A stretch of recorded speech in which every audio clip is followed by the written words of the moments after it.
O Show. This is the Big O Show. This is the Big O Show.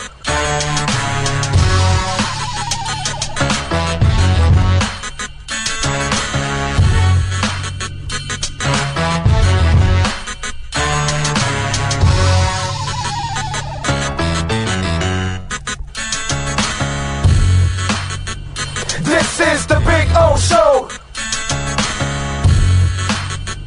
This is the Big O Show.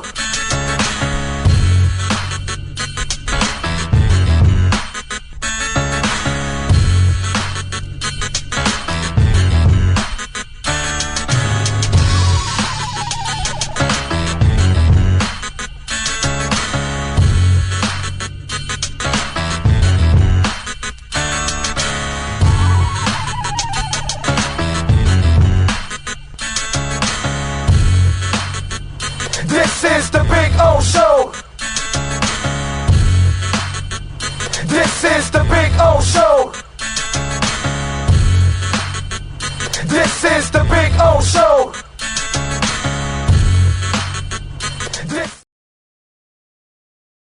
Just one place sold the most Acura models in the last 17 years. Acura of Pembroke Pines. Drive a new 2025 RDX $419 a month during our 17th anniversary sale.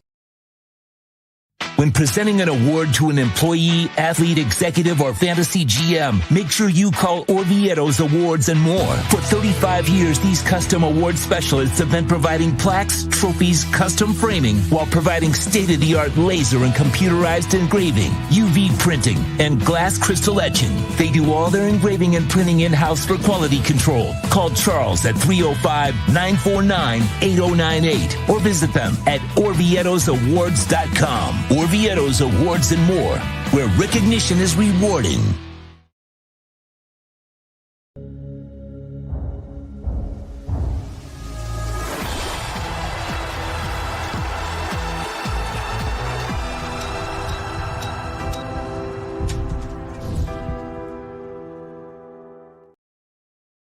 When it comes to your smile, confidence is so important. At Moody S Dental, they provide the services to get your smile back. This family-run practice prides itself by offering the latest technology to give your family the best experience possible. Moody S Dental has been in business for over 30 years with offices in Hialeah and Plantation. They accept most major dental insurances. They provide free new patient exams, 20% off select treatments. To qualify, please follow us on Instagram at moodys.dental. Moody S Dental has been in business for over 30 years. To schedule an appointment in Hialeah, call 305-821-0231 and Plantation 954-692-6825. From Invisaligns, dental implants, same-day crowns, and the preventative care and preservation to get your smile back. Go to moodysdental.com to find out more and tell them Big O sent you.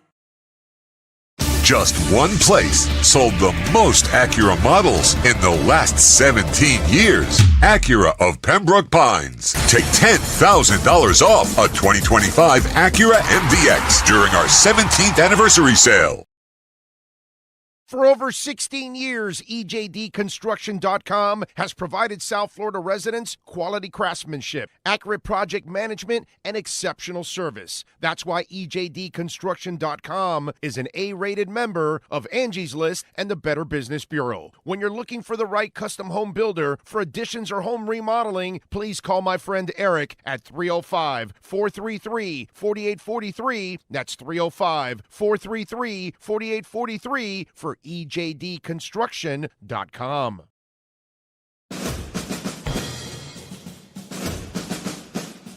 It starts every morning before the sun comes up.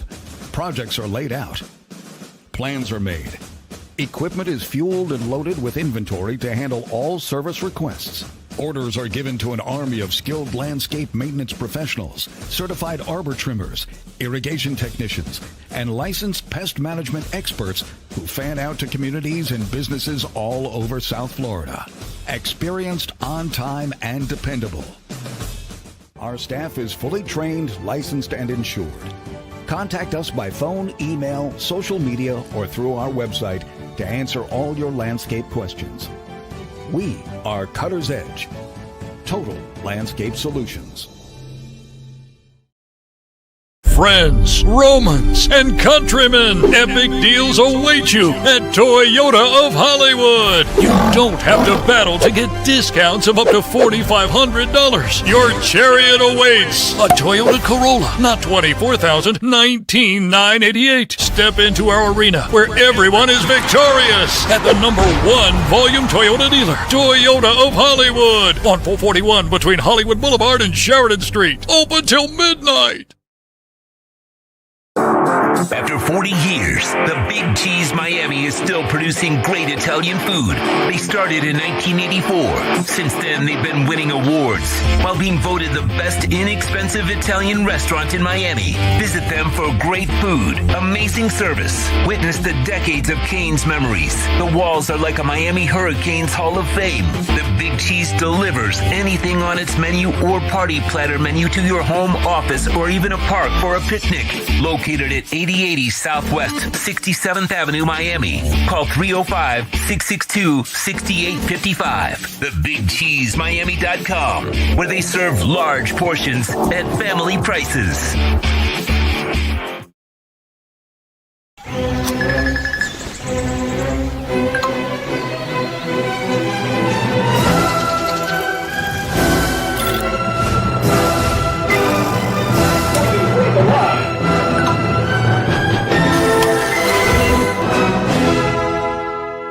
Set the rhythm of your smart home with Sloman Shield Blink, the new integrated smart home platform that automates your life just the way you want it. Sloman Shield Blink, be the maestro of your own home.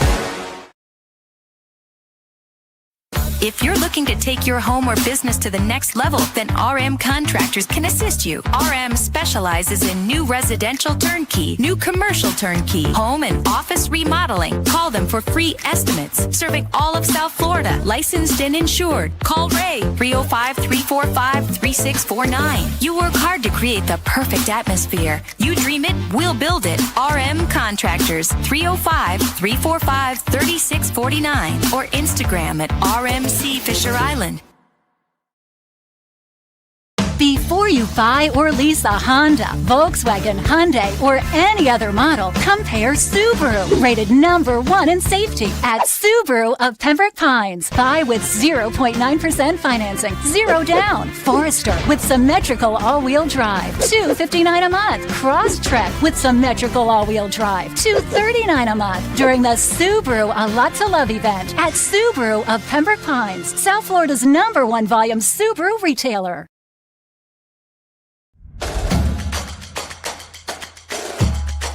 Welcome to Caneswear.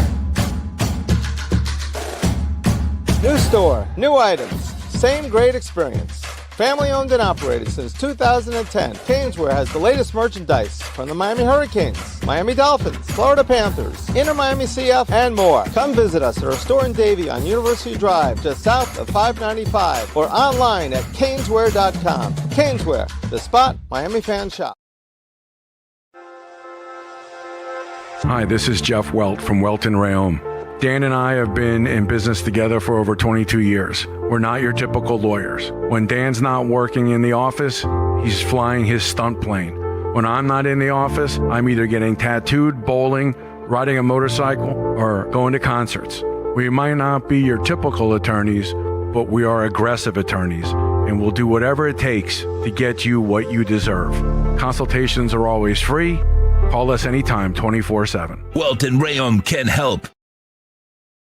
Just one place sold the most Acura models in the last 17 years. Acura of Pembroke Pines. Drive a new Acura ZDX, $439 a month during our 17th anniversary sale.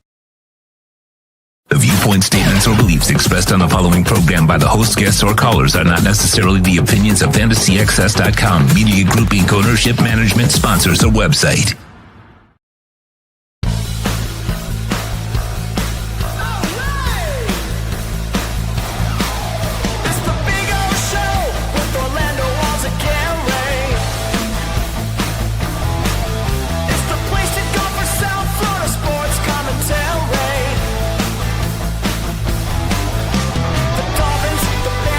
The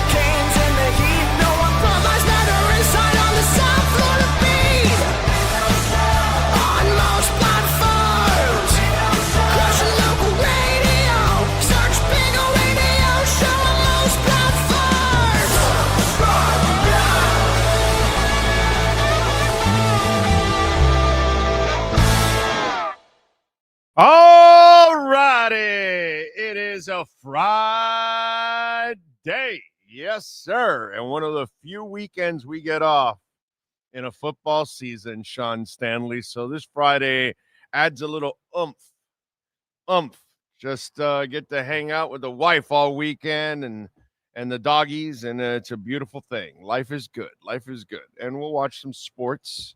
I'm sure I'll watch Florida State and Virginia tonight. And we'll watch some stuff over the weekend and have some fun. But it's good to be loose and not have to do anything. Although we'll have a hell of a Monday, of course, because we'll have 3 shows on Monday.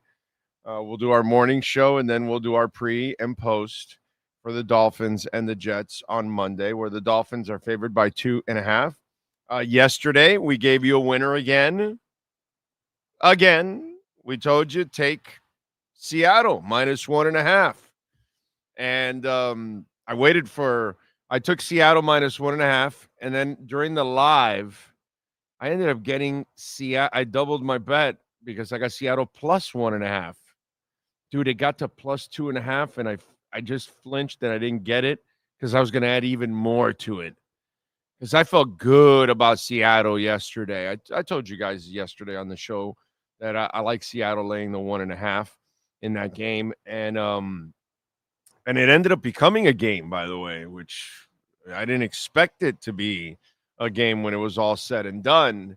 But it was. And then we got the field goal at the end, which was a beautiful thing. I needed the field goal because my initial bet was laying 1.5. You know what I mean? I still would have won because I doubled it up anyway. But it was good. It was good. You gotta work the live line, man. The live line sometimes will give you better value, and you can take advantage of it. So not bad yesterday. 23-20, Seattle over Arizona in the game. So good stuff there. Manny Navarro will join us at 11 o'clock. We're going to have, David Dwork will join us at 10:30. Also, David Feronis will be joining us here also on the program. So we'll get the latest from the Panthers and what happened to Barkov yesterday. We'll get into that. And we'll talk to the man that works for the Hockey News in Channel 10, David Dwork. And then Feronis will join us also in hour number 2. And we'll talk to him fresh off of talking to the coordinators who will address the Meteors this morning, just in a few minutes here. And then he'll join us after that is what's going to end up happening here on the program. So that is the plan, Stan. All right. We don't need to be coy, Roy. Just get yourself free. All right. All righty. Let's see. Hop on the bus, Gus or Guillermo. Good morning to you, sir. Oscar Rojas, I see, is number 1, and he's smashing it. That's right, folks. Smash the hell out of that like button while you're watching there. NorCal is loving it. A fantastic day. One-Eyed Jack is in. Corso, Cosa, Fernando Perez. I think Ross is aiming for the number 1 pick for next year's draft and cleaning house. We'll see. First win of the season coming, says Relentless. J-Man. Dolphin Dave. Alexis Palenzuela. John Padilla, Jeff in Long Island, Jamie Zorea in San Jose, Jay Gelfin is smashing it, Luis Notare, let's see, what else? Today we celebrate our 27th anniversary, says True Fin Fan. Shout out to not only my wife, but a person that's become my best friend, mom, sister, brother, child, and my complete everything. There you go. True Fin Fan. Happy anniversary, man. 27. That's a marriage right there. Yeah, when somebody tells me, oh, it's our first anniversary, it's our fourth anniversary, I'm like, yay, congratulations, you're still playing house. When you're 27 years in, you're married, baby. You are married. That's the real deal right there, baby. Way to go, True Fin Fan. Congratulations, man. Congratulations. That is awesome. Very, very proud of you, man. And very proud of that woman tolerating you, too. Okay? And those farts. Yes. What else do we have? Gus 1388. The Becerra is in Belize. Beautiful place. The only thing about Belize, it's a great place to go relax, right? And retire.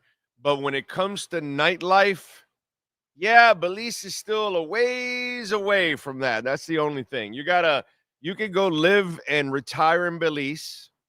You're still in the hurricane zone. Beautiful place, chill out, but you're going to have to travel to go enjoy some things at times. You know what I'm saying? So that's the only thing that I've heard about Belize. Fantastic place, but not necessarily the most lively place. You know, they've got a ways away to build that part up. But beauty, Belize has got all of that, baby. All of that. Great place to chill and relax in the Caribbean, man. It's a lot of great places in the Caribbean to be, man. It really is, actually. What else do we have? W FinFan 81 says hello from Green Bay, land of the cheese. Fins up. Well, good morning to you. Lisa, good morning. I see there. Di Becerra says exactly nothing much to do here. Yeah, but I mean, you go to chill, man. You know what I mean? That's kind of the way it goes. You go to enjoy the water, enjoy the sun, relax. That's kind of the way it goes. That's kind of the life that you're going to lead. You know what I mean? But if you live in Belize, you should be able to grab a plane and go out to Mexico City, you know, and you could travel right from there, go down to Colombia. You know, you can have some fun, go to the United States, go over to Dallas, go to Houston, you know what I mean? So take a flight to Miami again, whatever, you know? So it's cool. You can do those kind of things. But yeah, when you go there, you go to just kind of chill and relax, you know? But good place. Good place. There's no doubt. I know they had some flooding issues, right? There was some storms and they had some flooding issues. What was it, like maybe 6 months ago, a year ago, something like that. But outside of that, good place to be. There's no doubt about that. What else? I see Stephen Harris. I see Ender Fireplay. Thank you all for tuning in. As always, it is Friday, September 26th. It is day number 18,882 since the Miami Dolphins won the Super Bowl title. It is day number 95 since Bitcoin is over 100,000. It is day number 8,666 since the Canes were champions. Those are the countdowns. Good morning. We are coming to you live from Acura of Pembroke Pines. And by the way, I was just talking to Larry Schlossberg, who reminded me that we are down to 9 2024 ZDXs. And why do I tell you that is so important?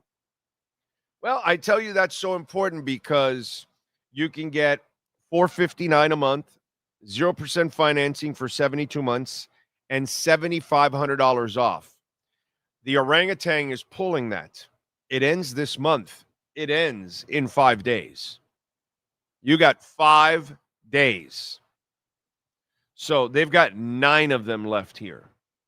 And they've got, you know, the largest selection of Acura vehicles here in South Florida. They give you I mean, the lot is overflowing, but the 2024 ZDXs, they're almost out of them already. They're down to 9, and you get $7,500 break off of those. The orangutan is pulling that for the next wave of cars. It'll be more expensive, and it'll be a completely different deal because that $7,500 break is being wiped out. So you've got 9 left here that you can take advantage and save $7,500 because everybody else buying the new cars, They're not going to get that break. Okay? Take advantage right now. We've got 9 of them left. Come see the guys down here. Larry Schlossberg. They're all out here. They're ready to take care of you at Craig Zinn's Acura of Pembroke Pines. The RDX that my wife drives every day, $419 a month. The Integra, man, I saw one in there. You saw that black one, the sports package. Is that a badass vehicle? It's got like, I think Larry was telling me like 300 horsepower, something. And like the torque to ratio, whatever. He started getting technical on me. It's like the best in the business right now, the most powerful. That thing is nasty, bro. Nasty, that Integra. The ADX is a beautiful sedan that they've got going on here. So come on down to 15601 Pines Boulevard, just off of I-75 in Pines. I heard, can I say it? Can I say what you said? Oh, okay, because Frankie came by and got himself an Acura. How about that? He's got terrible taste in college football teams, but he knows his cars. Damn, the glare off the RDXs is brutal, dude.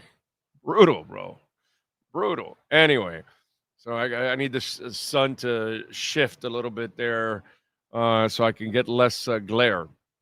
Anyway, so come on down.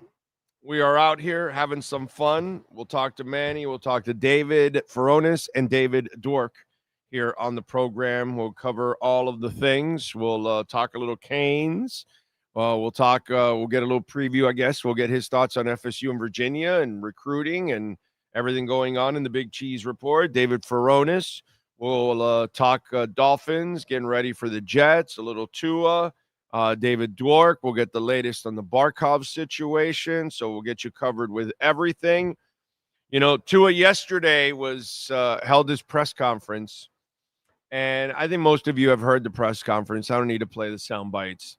And he was talking a little bit, and one of the questions I was asked is, you know, how are you different now than, let's say, from Alabama and all that? And this is a really strange world that we live in now. We live in a world where you can't handle honesty, or you don't want to hear it. You know, it's like telling a bleeding heart Dem what's wrong with your party and the way you people think. It's like telling a Trumpy what's wrong with your party and the way people think. They don't want to hear it. They want to go into their own echo chamber. And I think sometimes Tua is honest to a fault, because since he doesn't tune into the media, he doesn't tune in to social media, all that kind of stuff, he doesn't realize that everything he says gets twisted against him. You know, that's kind of the way it goes. And it's just, it's kind of sad. You know what I mean? Now it's his own fault because he's so ignorant, because he doesn't keep up with what's going around. He doesn't educate himself on how to handle the media and be a little bit more cold. You know what I'm saying? And when they talk about, what's the difference when you were, you know, a few years back to now, you know what? People can't handle that. If you had a surgery, like all of us, when you have a surgery, you're probably never the same again. There's a good chance you will have limited mobility for something, or it won't work the same way, or whatever it is. You know what I'm saying? That's normal. And so when he tells people, well, you know, I had the 2 ankle surgeries and I can't move around like I used to. No shit. What'd you expect? He has titanium wrapped around the ankles so they don't twist again. So, of course, he loses the flexibility. So he's not going to run the same way. Everybody knows that. But it seems like when you hear it, you act like you're shocked, or since you dislike him already or don't believe in him, you use it as more ammo to bring him down. And he doesn't realize that because he doesn't listen to what's being said. He doesn't go out and, because he doesn't care about that. He goes home and he worries about his family, and that's what he cares about. And he cares about football, and he doesn't care about the outside noise, and he doesn't listen to it. But he is getting bombarded with it at the press conferences, and whenever he's at work, he's going to get bombarded with it. And he doesn't know how to handle it the right way. You know how that question should have been handled? Oh, man, I'm older now, like everybody else. As you get older, are you faster? You're a writer, right? Can you type as fast as you used to? Hey, we all get older. That's kind of the way it is. But I could do everything I've always done. We all just get older. And just leave it in general terms, have some fun with it, all of that kind of stuff. That's what Anthony Weaver does. Anthony Weaver knows how to disarm you. It's beautiful. He knows how to do it the right way, whereas McD doesn't. He overthinks it. Whereas Weaver knows exactly how to handle that. Some people know how to do this stuff. It's interesting. It's interesting how in one organization you have so many people that are terrible public speakers. Stephen Ross is a terrible public speaker, right? Greer is completely uncomfortable behind him, in front of the media. McDaniel is terrible in front of the media, and Tua is terrible in front of the media because he's too honest a lot of times. You know what I mean? And people can't handle that kind of stuff. And then all they're going to do is twist everything against him for whatever he says. You know what I mean? Because that's how it is. It's the quarterback, and it's the lazy way that people cover the sport, and they twist it and blame everything on the quarterback. I'll give you a great example. Here's a great example. Let me find it now. I have it on my Instagram. I think it is Instagram, right? Yes, Instagram. And here it is. Here it is. I'll even tell you who the person is and everything. Q Ben Mickey. QUE Ben BEEN, and then Mikey MIKEY. Says father, husband, mentor, retired Navy, whatever, all that kind of stuff. So I'll show you what I mean, because this happens all over the place, and I've even explained it here. He goes, Papo, stop making excuses for Tua. Baker won the game with a depleted O-line last week. Their starting center had to play the guard position. Shaking my head. Everything has to be perfect for Tua to shine. Let me know a team in a league that has everything perfect, right? So I reply to it, right? And I think I've explained this one already here before, but I go, yeah, they had a backup, a couple guys in their line, like two guys I think were backups. I get that. Yet they still rushed 34 times for 122 yards. With a depleted line, like he said. Does Miami do that with a starting line or a depleted line or any line? No, not really. They don't have a dedication to the line. Do they have two running backs that they're constantly dedicated to? I mean, like dedicated to the run like they are in Tampa? No matter if you have backup linemen? Not at all. He's throwing to 6'5" Evans and the first-round pick, Egbuka, who's a 6'2" guy. A stud, too. He was the leading receiver in the game. And Evans caught the touchdown. You have a short quarterback. You got two big receivers. And you got the other kid, Miller, Kelly, whatever it is. He's the third guy. He's 6'2". And then they got a couple of other short guys there, okay? So we have a stupid coach that has a short quarterback with short wide receivers looking over a big line. All right, and you're not committed to the run, okay? Which, of course, if you're an offensive line, you love run blocking because you get to hit. If you're constantly pass blocking, you're getting hit. And it becomes a detriment for your quarterback, for your pass pro, all that stuff, which I explained to him there.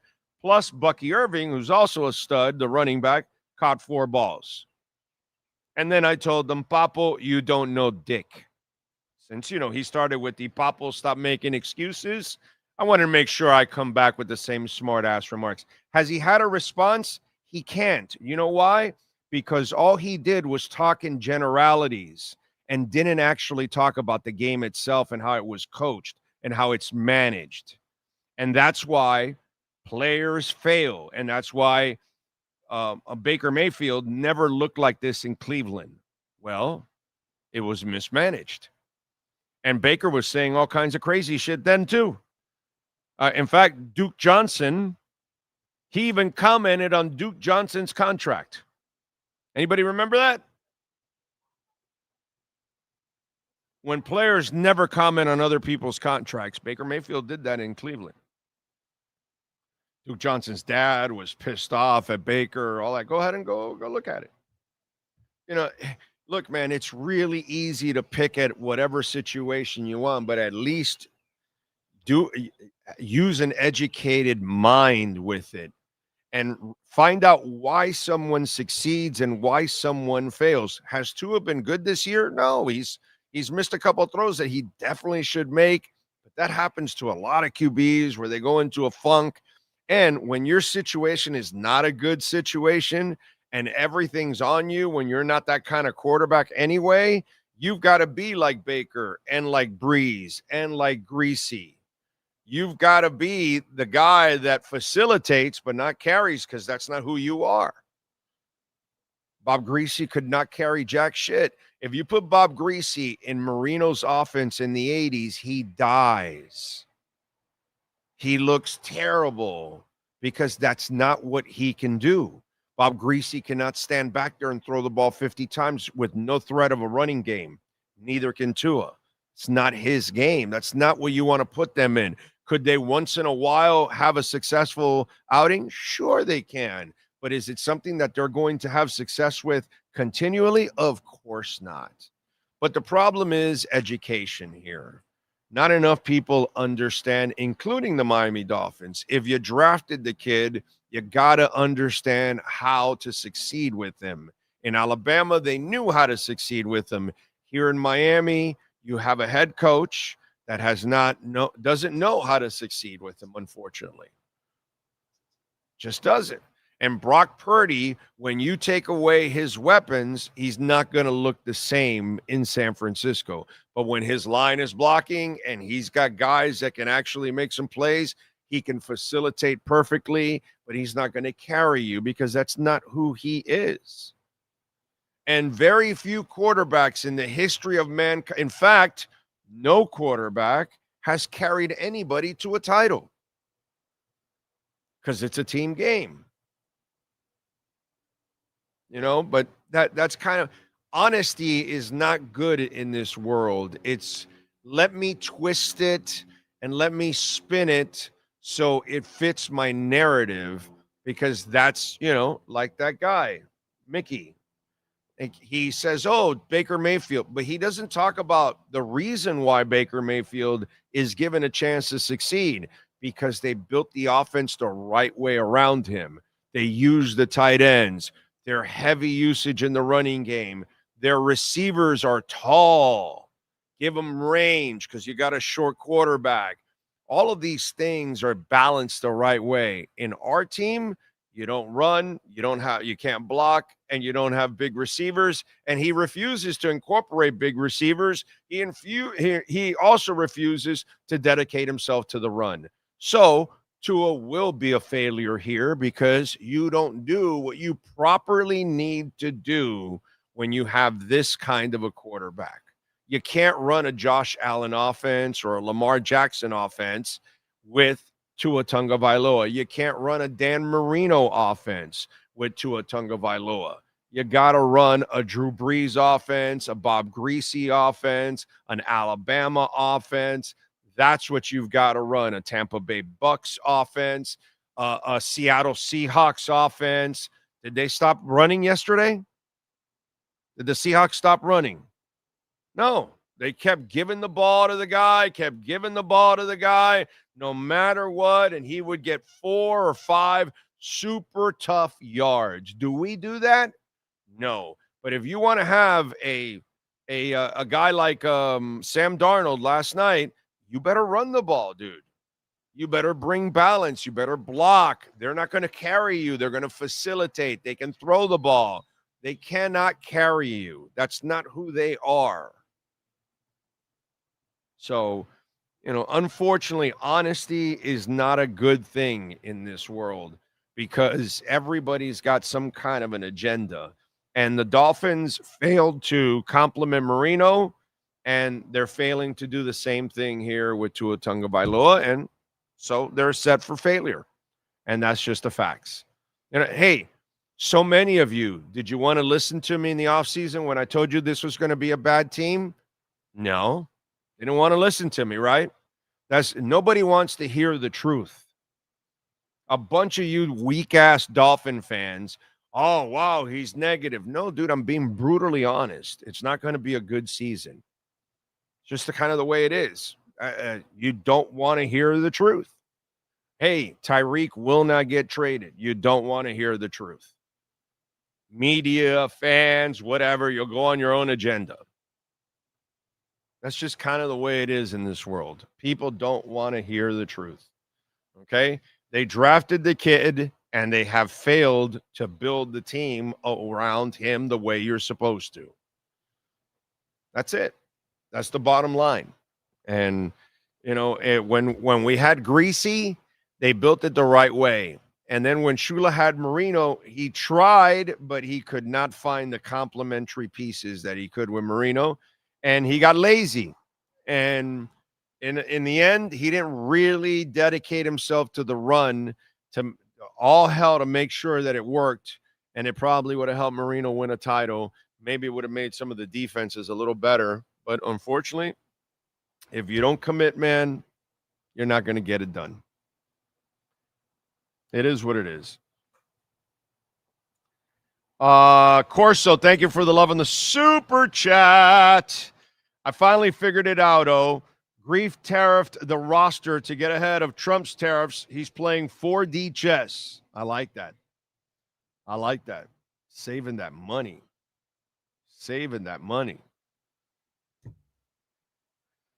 Let's see. It's the NFL, and he got paid. You're not going to be able to build a roster around to dominate defenses like he had in Bama. He has to elevate, and he can't. How do you elevate when there's no line, Eric?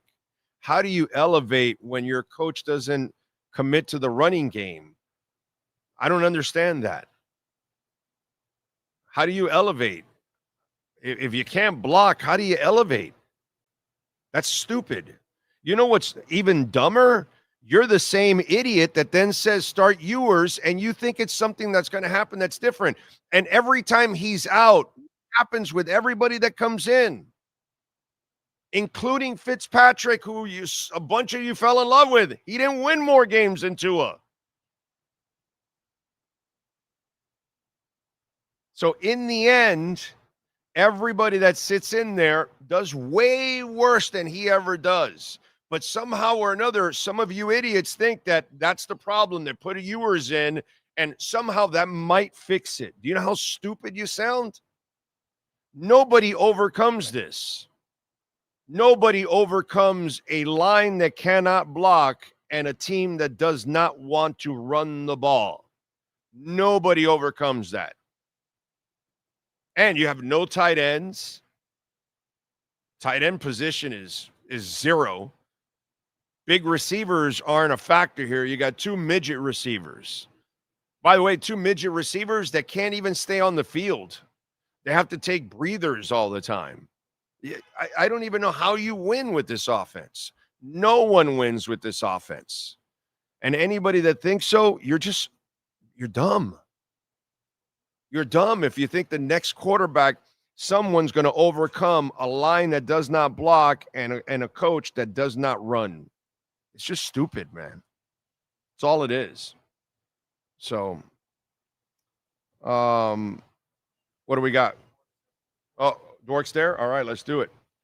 All right, let's switch over. Let's talk a little hockey with the one and only David Dwork.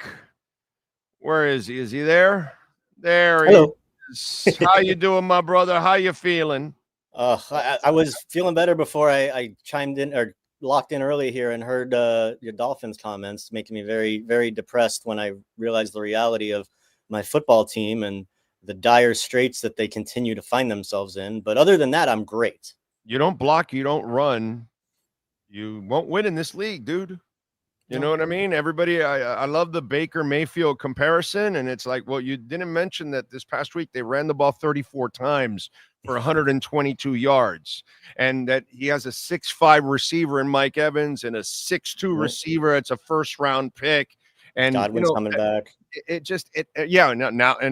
the guy that I wanted, actually, Tristan Wirfs. That's who I wanted in that draft. You know that, right? Yeah. It wasn't Tua or Herbert. I wanted Tristan Wirfs. That's who I wanted in the draft. That definitely rings true. So, it's funny. When they took Tua, I said, hey, look, the kid can pass, but you better build the right offense around him, like you did with Greasy, like you did with Drew Brees, like they're doing now with Baker Mayfield. Look at Baker Mayfield in Cleveland, who was a disaster, and then look at him now. And that's the difference, dude. It's just you got to manage it around these kind of guys. You got to manage it. If you put them in a position where they got to carry you, you're screwed. So let me tell you something. This is bad news with Barkov, and I'm going to spin it the other way now. Because, of course, I'm Mr. Negative, right? Here, I'm going to spin it the other way. Yeah, hey, man, it's bad. You're missing Tkachuk. Yeah, it's bad. You're missing Barkov. But let me tell you something. If there's a goddamn team on the planet that can miss those two guys and still be easily top 5 in this conference, it's the Panthers, dude. When I start looking at Reinhardt and Bennett and now Lundell, by the way, he gets to get elevated a little bit now here. You still got Bob. You got a bunch of studs on this team. This isn't led by one star only, and Tkachuk missed a lot last year. And you really were able to overcome that. Am I saying it's the best scenario out there? No. But I am saying this. The guy in the front office built the best team on the planet to overcome those two injuries. You will be in the playoff mix from day one, no matter what. What do you like about that? I agree with everything that you just said. I think that, yes, the Panthers were viewed, I think, universally as a favorite to win the Stanley Cup this year for a third straight year. I don't think, you can maybe look out west at like a Vegas team. Certainly, Edmonton's probably not going to be thought of to make it back this year. But with Florida, they've just, the way you said it was perfect. Like Bill Zito has built this incredibly formidable roster that's so deep that, well, yeah, you obviously never want to miss your best players, but can the Panthers survive and even perhaps thrive without Barkov and Tkachuk in this Eastern Conference? That's, for the most part, pretty mid. I mean, Carolina is a very good team. Toronto is not better than they were last year. Tampa always worries me because they're a veteran team. They got a great goaltender. But yeah, the Panthers, it would be shocking to me, Orlando. More shocking than if the Dolphins made the playoffs this year, than if the Panthers missed the playoffs. Right. Based off the roster they have right now. That would shock me to death. I'm going to be shocked if they're in the bottom ringer of the playoffs, buddy. I'm telling you, they'll be top 5 no matter what. They're going to be top 5. Halfway through the season, they'll be in the top 5 spot. I actually think this might give them a little chip on the shoulder there, because people say, oh, they're going to count you out because of Tkachuk and Barkov. And you know what? The Lusteranins and the Lundells of the world and all, these are moments that they're going to freaking love, because they're going to be featured more here in these kind of moments. And now some of these young guys are actually going to get a little playing time right now and get a little extra, juice. So yeah, I hate that they're both out. Don't get me wrong. But I have not lost 1 ounce of confidence. In fact, I look at it like I got a chance of getting 2 superstars fresh for the playoff run again. So I'm good with that, dude. I'm actually really good with that. Yeah, if I'm a guy like Anton Lundell or Mackie Semistevich or even Lusterin, and these are all guys that are in their mid to young 20s, that now they have a chance. Like, okay, look, you're a young guy, you're trying to establish yourself with your NHL career. There's the runway is right ahead of you right now. You're going to get minutes, you're going to get opportunities, you're going to get crucial game time, third period minutes, holding leads, trying to come back. These are the guys they're going to have to lean on now. So if you want to establish yourself and you want to say, hey, I'm a guy that can play with this Panthers team, I'm going to be a part of this future and win championships, better chance than never right now, right? Yeah, dude, I'm excited for baby Barkov. Yeah. Right? I mean, we've been calling him that for a while now, and he's no fucking Harold Miner, okay? This guy's the real deal. This guy can play, okay? Harold was a fraud, and, we found that out after they drafted him. This kid can play. I'm actually looking forward to putting him there in that position now to see, because all of a sudden, if some of these young cats shine, when the big boys come back, you know how much stronger you are going into the damn playoffs. So yeah. I like this, dude. I hate the injuries, but I'm super intrigued by the challenge and what's coming. Yeah, it's funny. The other day, Lundell was speaking to us, and I phrased it a certain way, but I basically asked them, like, you, Bennett, Barkov, you're all signed long-term. You're all centers. So the chance for you to move up in the lineup necessarily, which is what, young players look to do, it's not there just because there's a roadblock ahead of you of veteran centers. But you're on a team where you're still on a third line that could be most teams' first, second line. Like, how do you grow? And so that was kind of like where we were going in the conversation. So to see it kind of shift over the last week to what it is now, where suddenly he's probably going to be that guy. He's going to be a top six center. He's going to be playing 20 plus minutes a game. Look, it's right there for him. So I'm very, very anxious, curious, and excited to see how it plays out for all those young guys that I mentioned, but particularly Lundell, because he's only like, I think 23, maybe 24. And this is going to be his 5th season in the NHL. Like, yeah. That's very rare. So I've been waiting for his breakout, and this might be it. You can catch his work there at the Hockey News, of course, and, of course, the Hockey Show. He does his thing every single time with Roy. Educate us, bro. Can they play with the salary and all that kind of stuff and bring in a player, because we have this isn't like the Marlins pockets that, it's just bunny ears all the time. Our owner will spend and will do whatever it takes to win. Do we have the luxury of playing around with the salary cap right now because of this injury? It's a little murky. Like you can, it's just the timeline could be skewed, because now with the way that they've changed the rules for the salary cap in the playoffs, your roster needs to be under the salary cap, your active 20-player roster. So like there's still some flexibility there. But when you think of, okay, potentially you'll have Matthew Tkachuk back, his salary back for the playoffs. Potentially you have Sasha Barkov's salary back for the playoffs. Between the two of them, I want to say that's $19.5 million. Now, when they go to LTIR, you get a fraction of that you can use to bring in new guys. But what happens, let's say you bring in those new guys, and let's say they play during the regular season. What happens when the playoffs start? Like one way or another, like that check gets comes rebalanced, through. And then you have to then get them out. Yeah. So you have to figure out how you're going to and look, it could just be as simple as you're paying a lot of salary for guys that aren't playing. You're just paying healthy scratches in the playoffs. That, I don't think the ownership would have an issue with that, just because, as you said, this is a great ownership group and they're happy to invest in the team.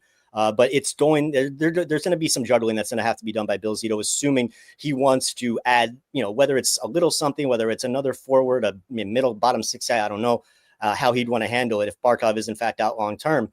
But there's options there for him, but it's not going to be as simple as in past years where you can use that entire salary for the remainder. Like now it's a little bit more limited. So I just go back to what your first point was, that they're very fortunate that they're not desperate to replace guys right now, that they can get by with what they have. Okay. So educate us again. Lusterin, Lundell, Sam Miskevich. We talked about some of the young guys that could elevate their game now while the big boys are out. Is there a name that we have not talked about that you're looking at on that roster or minor league or whatever? One guy you're saying, hey, look out for this guy during this time. His star may start shining. Who is it? I don't know if it's somebody who we're not familiar with, but as you were framing your question, the one guy that just stood out to me as somebody that we haven't discussed that could really step up and become the guy is Carter Verhaeghe.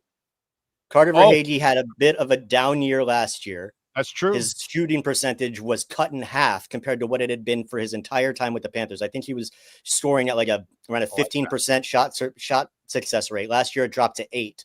Last year, he had I think 20 some odd goals, and most of which came in the second half of the season when he really picked it up. So this is a guy we know. He's a proven performer. He's clutch. He's got an amazing shot. He's going to get, just as we talked about with Lundell and those other guys, Verhaeghe is going to be somebody that's leaned on a lot. He'll probably get top power play time now with Barkov out. So he's somebody that I'm going to be looking at that could really step up and fill in. That is a fantasy hockey nugget for you also, since he kind of, had a little bit of a valley in his play last year. Now we might get a little peek here. I like that one a lot. All right, now I'll ask you the most unfair question of the entire interview. Barkov, what the hell do we know? It looks like a knee. Looked like he lost stability there. We're all hoping for the best. Do we know anything yet? I am in the process of getting some information out. What we saw yesterday did not look good. I will caveat that with Barkov has always been a guy who maybe doesn't look as good and then he's back before you think. And then with any kind of a ligament knee type thing, if they're worried about, and I'm not saying that's what it is, I'm saying just what we saw yesterday, the way that they were handling him, the way that they wouldn't let him put an ounce of weight on that leg. Like, yes, it looked really bad, but if you're not sure what's going on, you're going to take every millisecond of precaution. You're not going to let him do anything. You don't want to put, just in case it is bad, sure. You don't want any weight, or just for precautionary reasons. Hey, let's not put any weight on it just in case, and then we'll evaluate it or really find out what's going on. Yeah, no, I get you. Yeah, I get you. So I'm concerned just because of what I'm starting to hear. But again, we'll see if there's anything to confirm or put out, I will. But yeah, it's not an ideal situation just because, as you said, you miss Matthew Tkachuk already. It's just Sasha Barkov is such it's Barkov. Crucial. Oh, God. Yeah. I mean, I don't want to say he's like the Jenga piece that you can't pull out, but he does so much for this team, and he personifies what this team tries to do. Exactly right. Oh, it's not just what he does offensively. It's what he takes away from the other team that you don't even notice. The back checking, the boards plays, just the quick little stick lists that take away the puck and create possession for your team. He does so many of those things right. Now, granted, they've got a lot of guys that are following in that mold, but this is a guy who's won back-to-back Selke trophies. This is a guy who, he's potentially your MVP. So it's tough if he has to miss an extended period of time, which hopefully he doesn't. But it's tough. Oh, he's the heart and soul of the team. I know. I'm with you. I just hope we have. Just give me that the carrot is dangling. Give me. Okay, he's got an injury, but he's coming back, and then I think that really that puts wind in the sails for the team.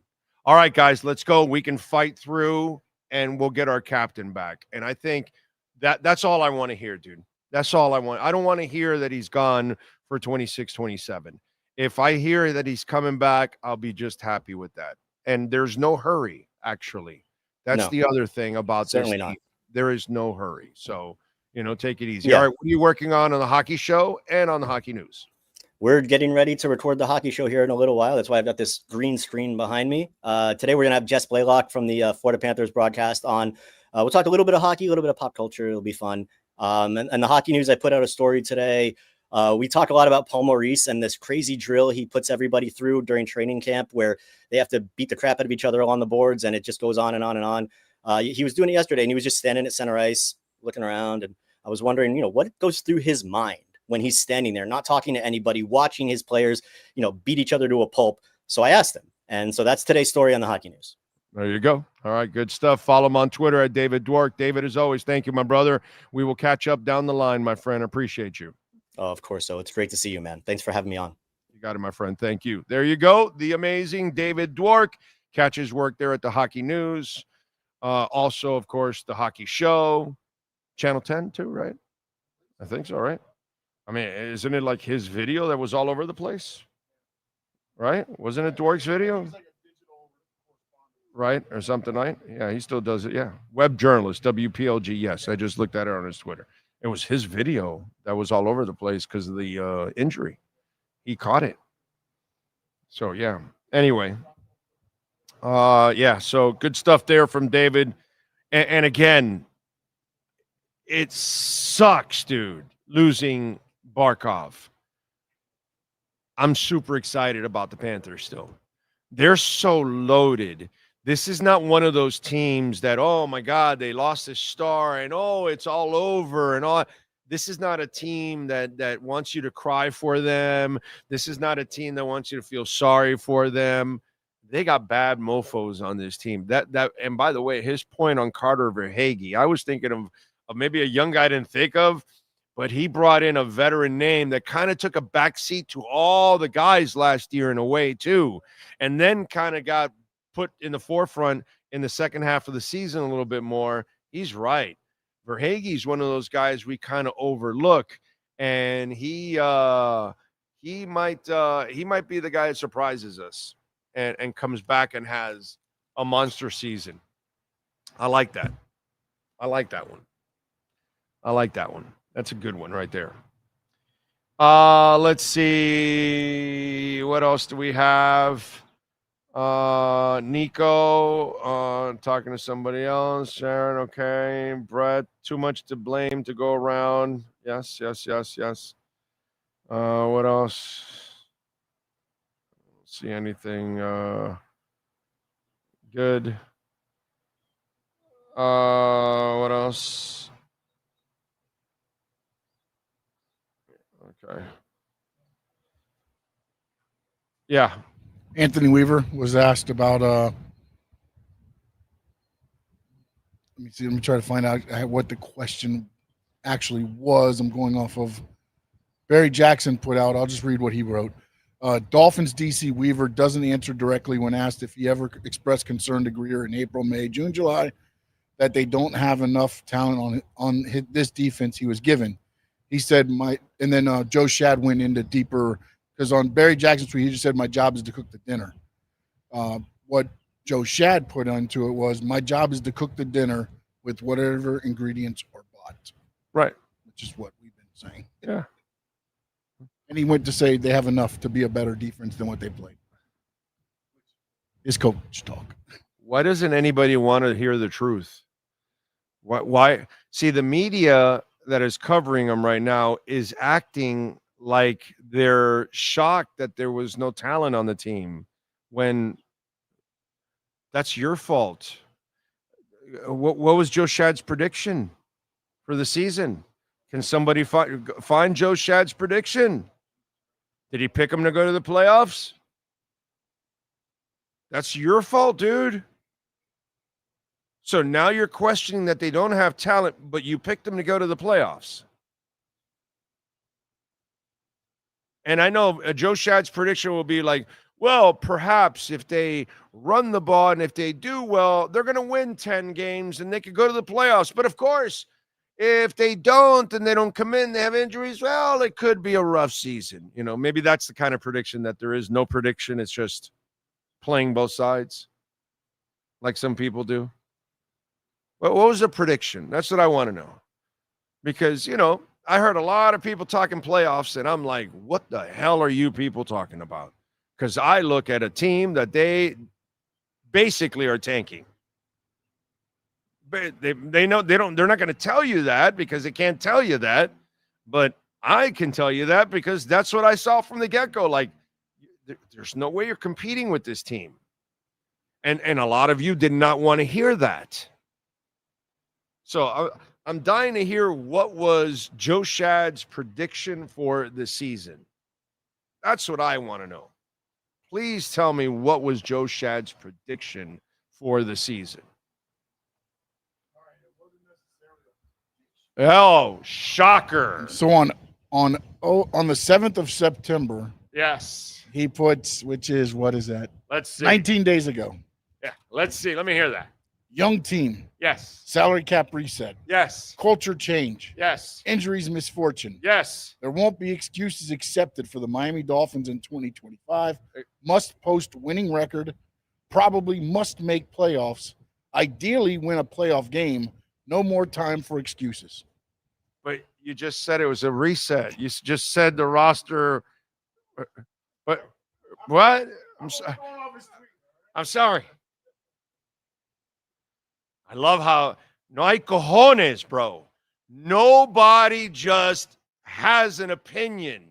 You know, Omar used to do that shit all the time here on the show, and I'd bust him every time trying to play both sides. That doesn't go here, bro, on this platform. We don't allow you. You either are going to be right or you're going to be wrong. But you're going to pick a side. Okay? There's no excuse. There's no playoffs this year. Who the hell told you they were going to the playoffs?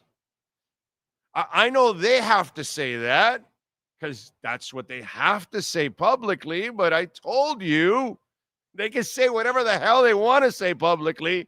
That roster is shit. And that coach is even a bigger turd. So they're not spending money on that coach. It's amazing, dude. Oh, man. Anyway. What did Weaver say?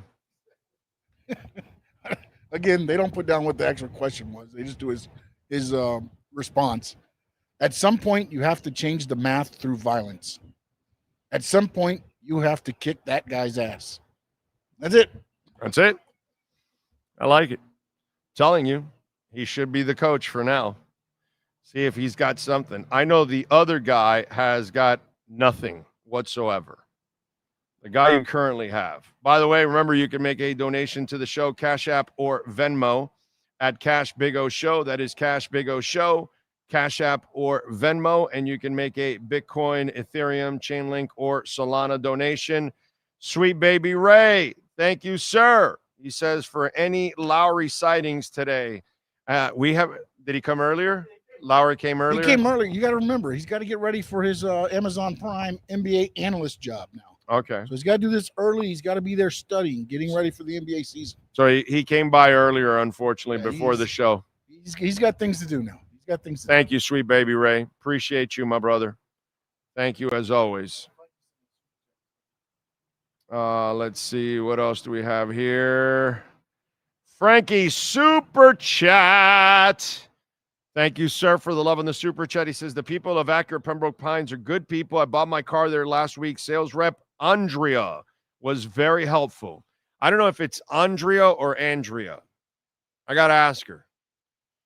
But that's a 90210 thing. Andrea, no, it's Andrea. So that's just, if you know the 90210 thing, that's kind of where the Andrea thing comes from. Listen, they're great people here, man. Larry Schlossberg, he's just an absolute stud, man. Absolute stud. Good people. Hell of a rocker, too. So, what happened? What do we got? Anthony Weaver. I'm just going to say, takes a shot at somebody in this comment. The last thing you want to do as a coach is coach the instinct out of players and make them robotic. Okay. All right. That defense will get better as the season goes on. It's just not going to save your season, as I've told you all. Let's get to our 3A Graphics sports calendar with the one and only Alan Blanco, 786-618-1443, custom printing and embroidery. Your company, corporation, school, whatever entity it is, you need custom printing and embroidery, reach out to Alan Blanco. You can do all of it by email and Zoom, 786-618-1443. The bad news is Alexander Barkov suffered some kind of a lower leg injury in practice yesterday, falling to the ice, needing help off the ice and into the locker room. No word yet on how severe the injury is, but the way the coach addressed it, it looks like you can expect Alexander Barkov to miss an extended period of time this season for the Florida Panthers. We are wishing the best. The Miami Dolphins heading into Monday, they are a 2.5-point favorite. The over and under is 44.5. Tonight on ESPN at 7 o'clock, it is FSU visiting Virginia, and FSU is favored by 7.5. The over and under 60.5.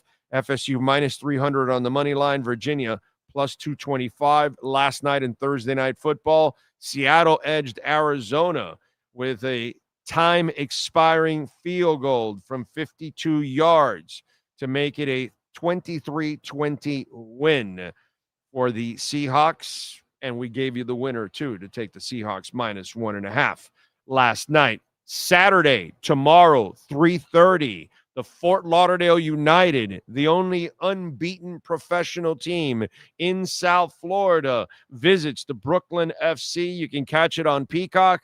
You can catch it on Channel 10. Cheer on the ladies and the professional team that is unbeaten so far this season, 2-0-2.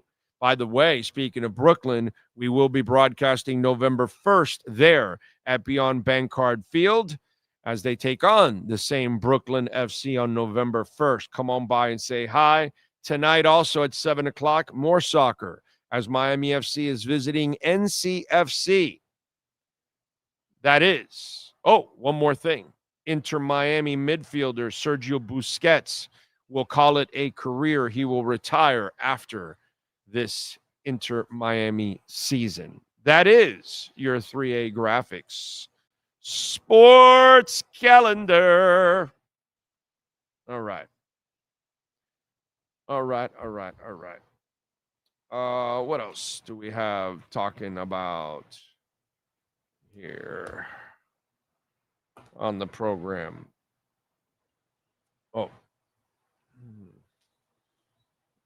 We got, you know what? Let me do music here. Let me get music out of the way. We got Manny next. I got another Dolphin thing that I wanted to talk about yesterday that I didn't, so I'll talk about it today. But let's start off with birthdays for our musicians today on the 26th. James Blake, born in 88, the singer-songwriter, multi-instrumentalist. Worked with Jay-Z, Kanye, Beyonce, Kendrick Lamar, Travis Scott. He might have just a little bit of talent. Christina Milian, born in 1981. Sean Stockman from Boyz II Men, born in 72. Cindy Herron from En Vogue, born in 65.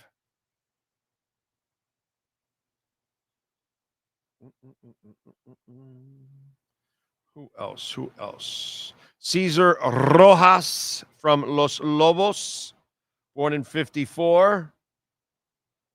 Olivia Newton-John, rest in peace. We lost her in 2022 at the age of 73. She was born in 1948.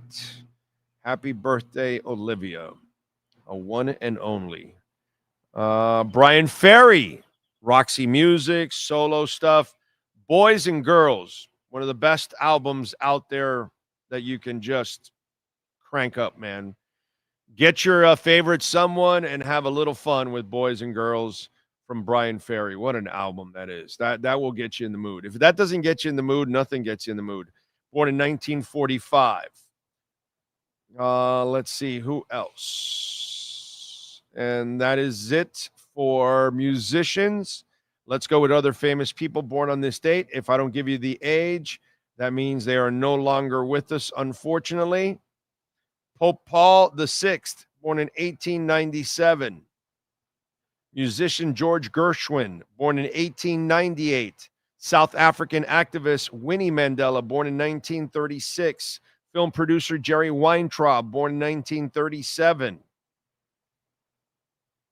Who else? Actor Mary Beth Hurt, born in 46. She is 79. Linda Hamilton, the actress, born in 56. She is 69.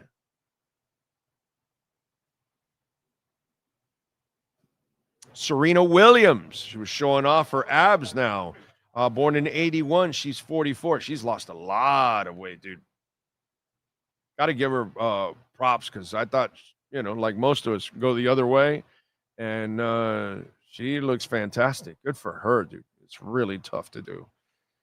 Let's see what else. Now, wrestlers. What wrestlers were born today, sir? The Barbarian turned 67. One of the guys that I grew up watching in championship wrestling from Florida, one of the great heels, Kendo Nagasaki, was born in the state in 1948. Dave the Clown is 41. Damian Priest is 43. Buddy Matthews, or Buddy Murphy, however you want to look at him, is 37. Ava Story is 29. Eterno turns 35. And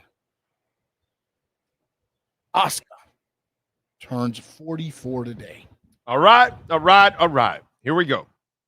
Let's move over to music history before we go to Manny. What happened today in music history? Today in 1964, Roy Orbison started a 3-week run at number 1 on the U.S. singles charts with Oh Pretty Woman.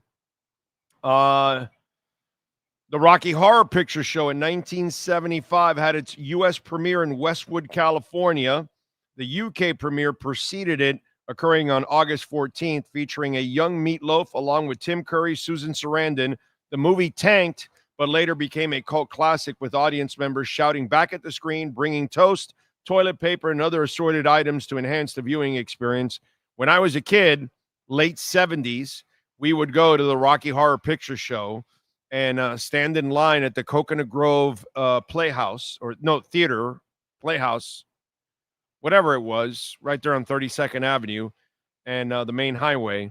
And it was a cult classic. And every Friday and Saturday night, it had multiple showings, and the lines were blocks long.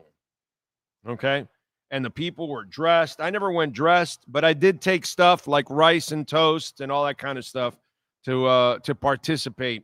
Because, a toast, and everybody would throw toast and all that. It was just kind of one of those things. You had to be there, okay? And it's still happening in some places. To this day, it's been going on for 50 years, all right? Little did they know that movie would be one and only.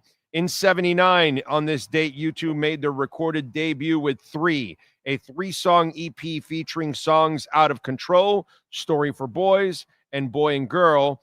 Upon its release, all 1,000 copies of the 12-inch vinyl sold out instantly, making the EP the fastest-selling 12-inch record ever in Ireland. In 81, the Go-Go started a 6-week run at number 1 on the U.S. album charts with Beauty and the Beat.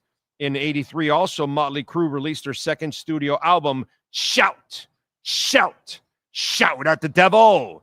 And it featured singles You Got the Looks That Kill and Helter Skelter and Too Young to Fall in Love. Let's see what else. In 94, Radiohead released their My Iron Lung EP. In 2003, singer Robert Palmer died of a heart attack in a Paris hotel room. He was 54 years old. In 2009, on this date, Jay-Z started a 2-week run at number 1 on the U.S. album charts with Blueprint 3, the rapper's 11th studio album.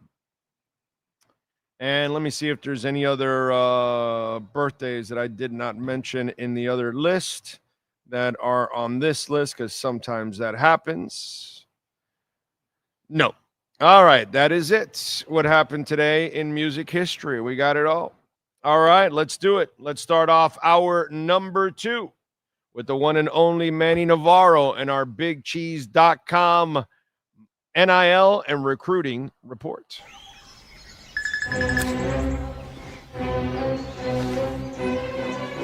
Oh, Sam, not again.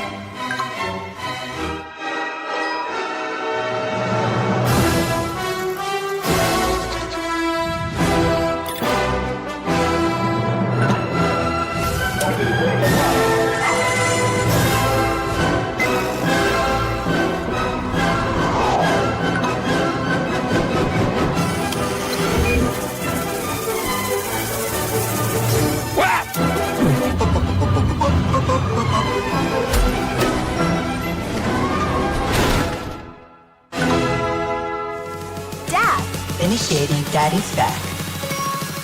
Yo! Set the rhythm of your smart home with Sloman Shield Blink, the new integrated smart home platform that automates your life just the way you want it. Sloman Shield Blink. Be the maestro of your own home. The viewpoint statements or beliefs expressed on the following program by the host, guests, or callers are not necessarily the opinions of FantasyXS.com, Media Group Inc. ownership, management, sponsors, or website. We step into the world of big dreams, big moves, and big money. It's the Big Cheese Miami Recruiting and NIL Report with Manny Navarro.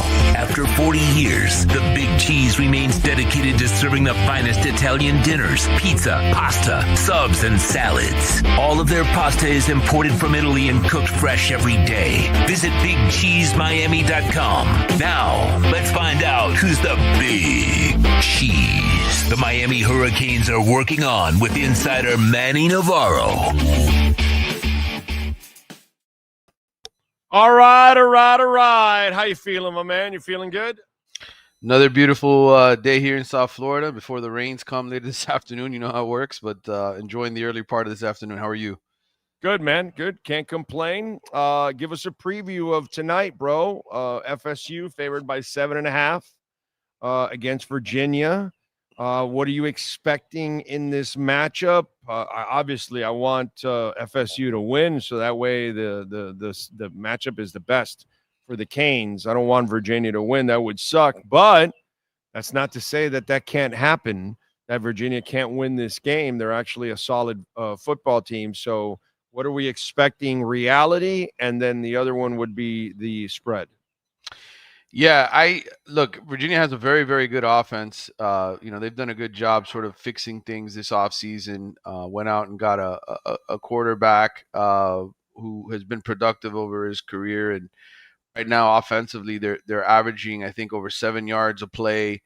Obviously, the level of competition is something you always have to consider early in the season when you start looking at some of these statistical numbers. They've played like Coastal Carolina, NC State in what was a non-conference game. And they lost to NC State. Their quarterback threw an interception in the end zone at the end of that game. So I look at this game and I say I'm dying to see what Florida State does against real competition now, right? Against the real offense, because the last 3 weeks they had a bye week and they played East Texas State and Kent State, East Texas A&M rather, who's an FCS school. So yes, they beat Alabama in the opener, but it's been a while since they've played a team with a pulse, really. So I think this is going to be a close game. It's a Friday night game, short week, because both of these teams played last Saturday. So I think I would take Virginia to keep it within 7 points and to have a chance at the end of this game. I think Florida State, big game next week, as you mentioned, against Miami. I think they'll be looking ahead a little bit naturally because it's such a huge matchup. First road game of the season for FSU as well.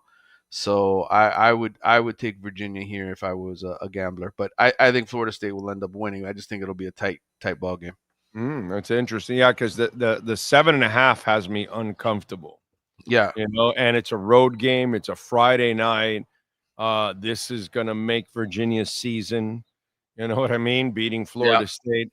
So I just kind of I look at that and the Alabama one is one where, dude, it's an opener. You never know what to expect. I remember one year where the Canes opened up against FSU, and FSU was like, I think, number 1 in the country, and they beat them like 31-0 or something like that. And sometimes you just can't. And you knew that FSU wasn't that bad that night.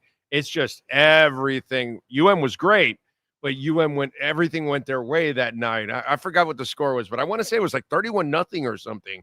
It was like something crazy. And FSU came in. I want to say they were number 1. It was really insane. So sometimes you could throw first games out there. I don't know if really FSU has turned the corner yet. And that's the part I cannot answer. You know what I mean?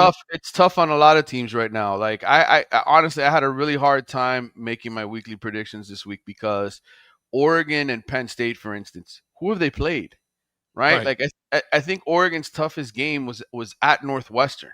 Yeah. What is Northwestern? They're not they're a bottom dweller in the Big 12s, in the Big 10 rather. So I just it's really tough to get a gauge on who is good and who isn't at this point in the season. I think we know, obviously, Clemson and Florida have issues, right? Certainly Notre Dame's defense does not look good in a bunch of big matchups. But even LSU, right? Like, what do you take away from LSU? Right. They're playing Ole Miss this week, but they couldn't score against Clemson. And they couldn't score against Florida either. Their offense, Garrett Nussmeier is supposed to be a first round pick, maybe the first 5 quarterback. turnovers, and that's all you can come up with. That's not good. It's really hard. I honestly, I would stay away from the gambling this week because you don't have a good feeling on any of these teams. It just but you know what? You're also saying dogs might be the better way to go. I would put a small amount on the dogs this week because you just don't know who the good teams really are yet. I like it. I think I'm going to go Virginia tonight. For the I just wouldn't go heavy, Virginia. I would go light. No, I wouldn't. Just to play and have something on it to make the game entertaining. But last night I went heavy because I like Seattle -1.5, and then in the live line at one point when it was a tight game early on, I even got +1.5, and I was like, "All right, dude, I doubled up there," and that's it. And Seattle ended up pulling it out, so I got lucky on that one. I don't have the same kind of conviction, but I kind of like the dog here because especially the 7.5. What do you got there, Sean? Oh, go ahead. What were you gonna say? I was just especially Friday night. It just feels like an awkward, Yeah, it's one of those weird nights, right? You're the only game on TV. These games always seem to be troublesome for the favorite. Yeah, and you're the road team, and that also makes it a tougher week for you. What do you got, Sean? The year was 1988. Oh, okay. Miami beat the number 1 Florida State team 31 open the season. Orange Bowl. And the victory is notable because it led to their 3rd national championship in 1989 under what was Miami ranked? It has them both as number 1, which I don't know if that's because we had an AP and a coaches poll at that time. Okay, well then or was it AP UPI? We didn't have a coaches poll then. It was AP UPI. Yeah, I think it was the UPI poll. Yeah, it was AP UPI. That's what it was. So maybe Miami, I think Miami was number 6 to start the season. I want to say in 88 we may not have had a coaches poll. I think. Right. I want to say that. I don't know. Because they're saying the significance was the first time in college football history that 2 number 1 teams played each other in the first game of the season. Yeah, I want to say we weren't officially the number 1 team. They were. That I remember. So Miami was number 6 in the AP poll that year. That's right. You're right. We always went by the AP in those days. Yeah. And so I remember we weren't number 1. Florida State was number 1, and then to beat them 31-0 was like, holy shit, dude. Yep. They're number 1, and that kind of stuff. And Florida State wasn't that bad either. I mean, give me a break, dude. No. It was just, so dominant. All right. Obviously, big cheese. Let's talk about a big cheese. Miami picked up a big cheese commitment for 2026. Yes. What do we got? Yeah, Frederick Saintius. He's a Haitian immigrant. He just got here not too long ago with his family and started playing football over in Naples. St. John Newman High School is where he's at now. He was at another high school before, but didn't start playing football till his sophomore year. He's 6'4", 275-pound defensive lineman, not rated very high. He's a 3-star, number 1,392 in the 247 Sports composite. But that's because he doesn't have, people don't have a lot of film on him. He's just a kid that just started playing football really, really late, and his ceiling is super high. I know the coaching staff is exceptionally excited about this kid. They feel like they have a diamond in the rough here. Another dominant line of scrimmage guy, 3rd defensive tackle that they've landed in the class. They also have Anthony Kennedy and Tyson Bacon, 2 other guys. So look, they're up to 23 commitments right now. They're number 12 recruiting class, and they're in it for a lot of other guys. But this is the kind of kid you take because he has a high ceiling and because you do a good job in the transfer portal every year. And you can bring in veteran guys like they did this year with David Blay, right? And that allows time for others who are developing behind them to provide depth and not be counted on. So you can take a Frederick Saintis who has a lot of upside. Michigan State, Florida State, we're all on this kid. So that's the Canes' latest commitment. All right. Will the SEC be opening up a training camp in Haiti now? They may. A few people may. Look, there's some good football players that come out of Haiti Of and the course, Caribbean dude. all the Yes. time. There's guys that All the come time.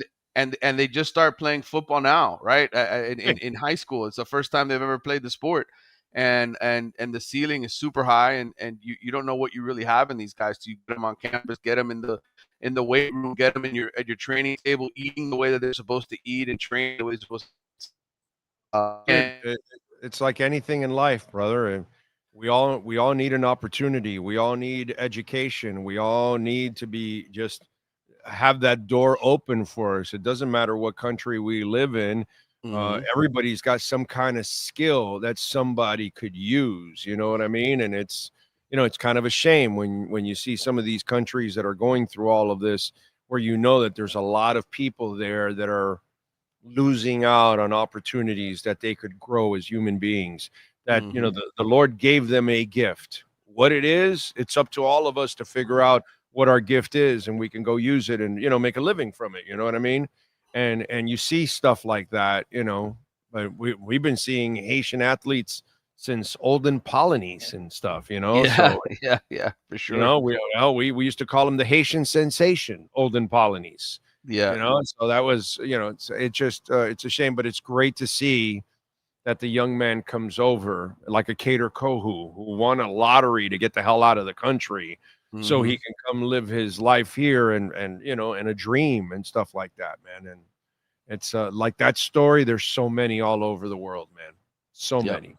For sure, for sure. And you want those kind of guys in your locker Yeah. room because it, Yes. it it bleeds into the culture, it bleeds into other guys saying, "Man, look at where this guy came from. I got to move my ass. I got to work just as hard as he does."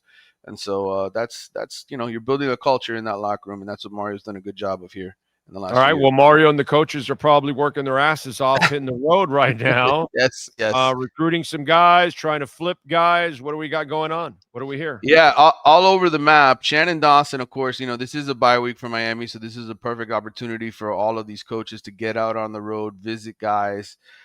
Shannon Dawson is in the state of Alabama for tonight's game over at Alabaster Thompson High School. That's Trent Seaborn, the top quarterback, I think, on Miami's board. They're going to go watch him in person.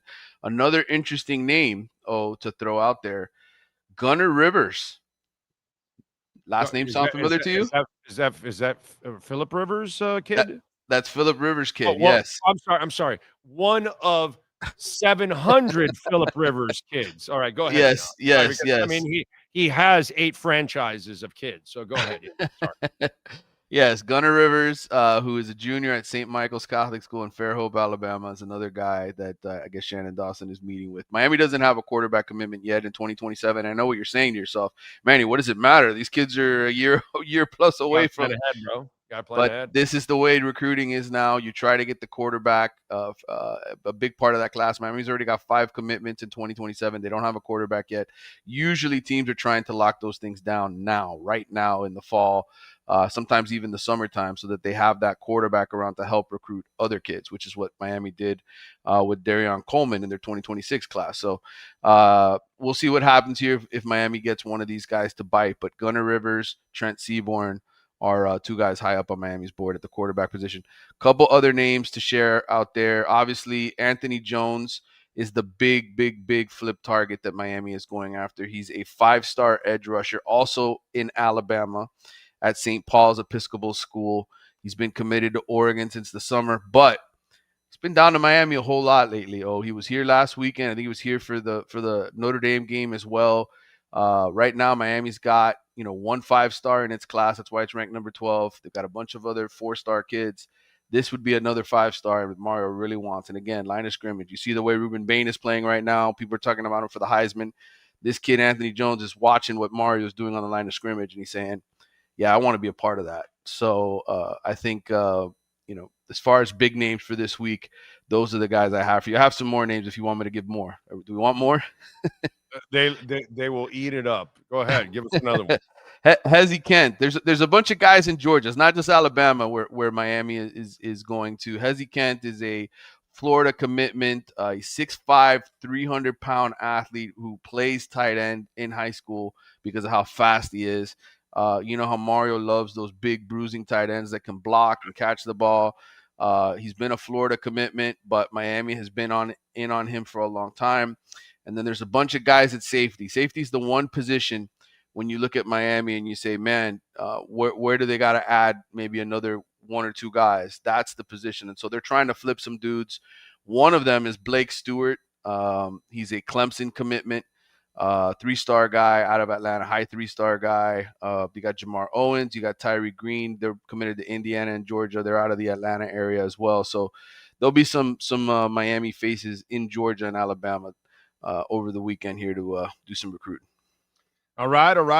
And Pat in Asheville has a question. I kind of know the answer because, usually when you have some of the lesser teams, they have to come to you. And Right. That's why you get that. But he's asking, Manny, curious how the Canes ended up with 8 home games and only 4 road games this year. Was it purposeful? And I've seen Florida, I've seen other teams end up with that at times because of the lesser teams that come in, like a FAMU or Bethune-Cookman or that kind of stuff. That they're coming here, bro. They're coming here for a payday, so you get the extra home games. But your thoughts on that? Yeah, it's just the way things lined up over time. You got to remember something. Dan Radakovich has only been here since Mario has been here. There was some previous games that were on the schedule here, including I think that USF series. Right. And then something happened with the Notre Dame game.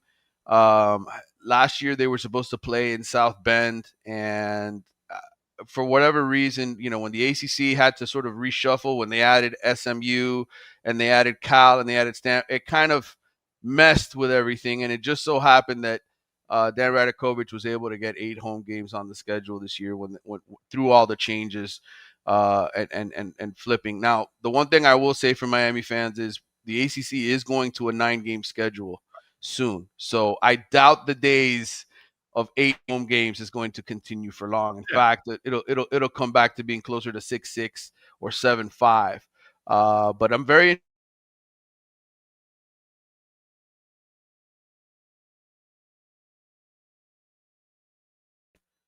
You there? Did you lose me? Oh, there. Now we go. Yeah. I'm very excited. And then you said?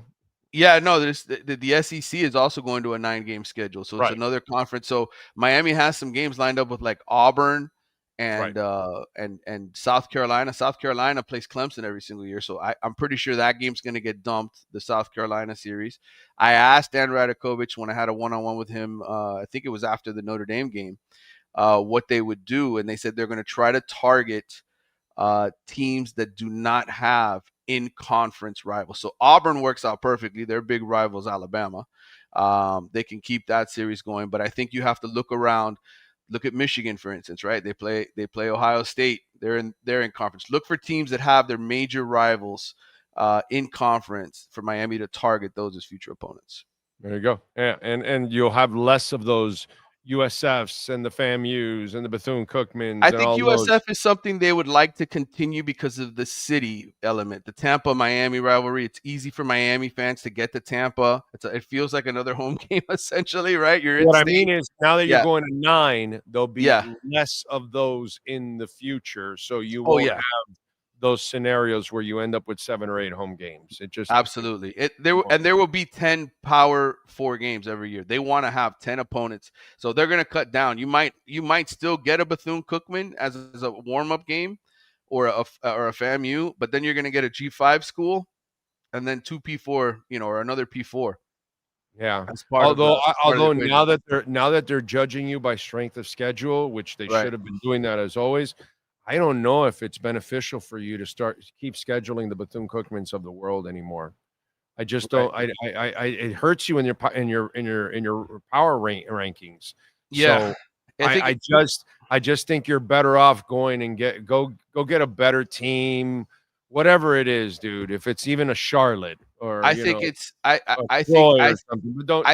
smarter. I think it's smarter from a revenue producing standpoint to try to get USF and UCF on the schedule more. Definitely. Because your fans can get to those games and you can, and those programs will be happy to play you. They'll be happy to have, because they'll get that revenue as well. And So maybe you get more in-state games that make it easy. Maybe you play FIU and FAU every other year or something. Where they're the G5, sort of warm-up game or whatever. So we'll see what Miami decides to do. But 9 conference games is going to be interesting. I'm interested to see who the teams are that they get paired up with annually.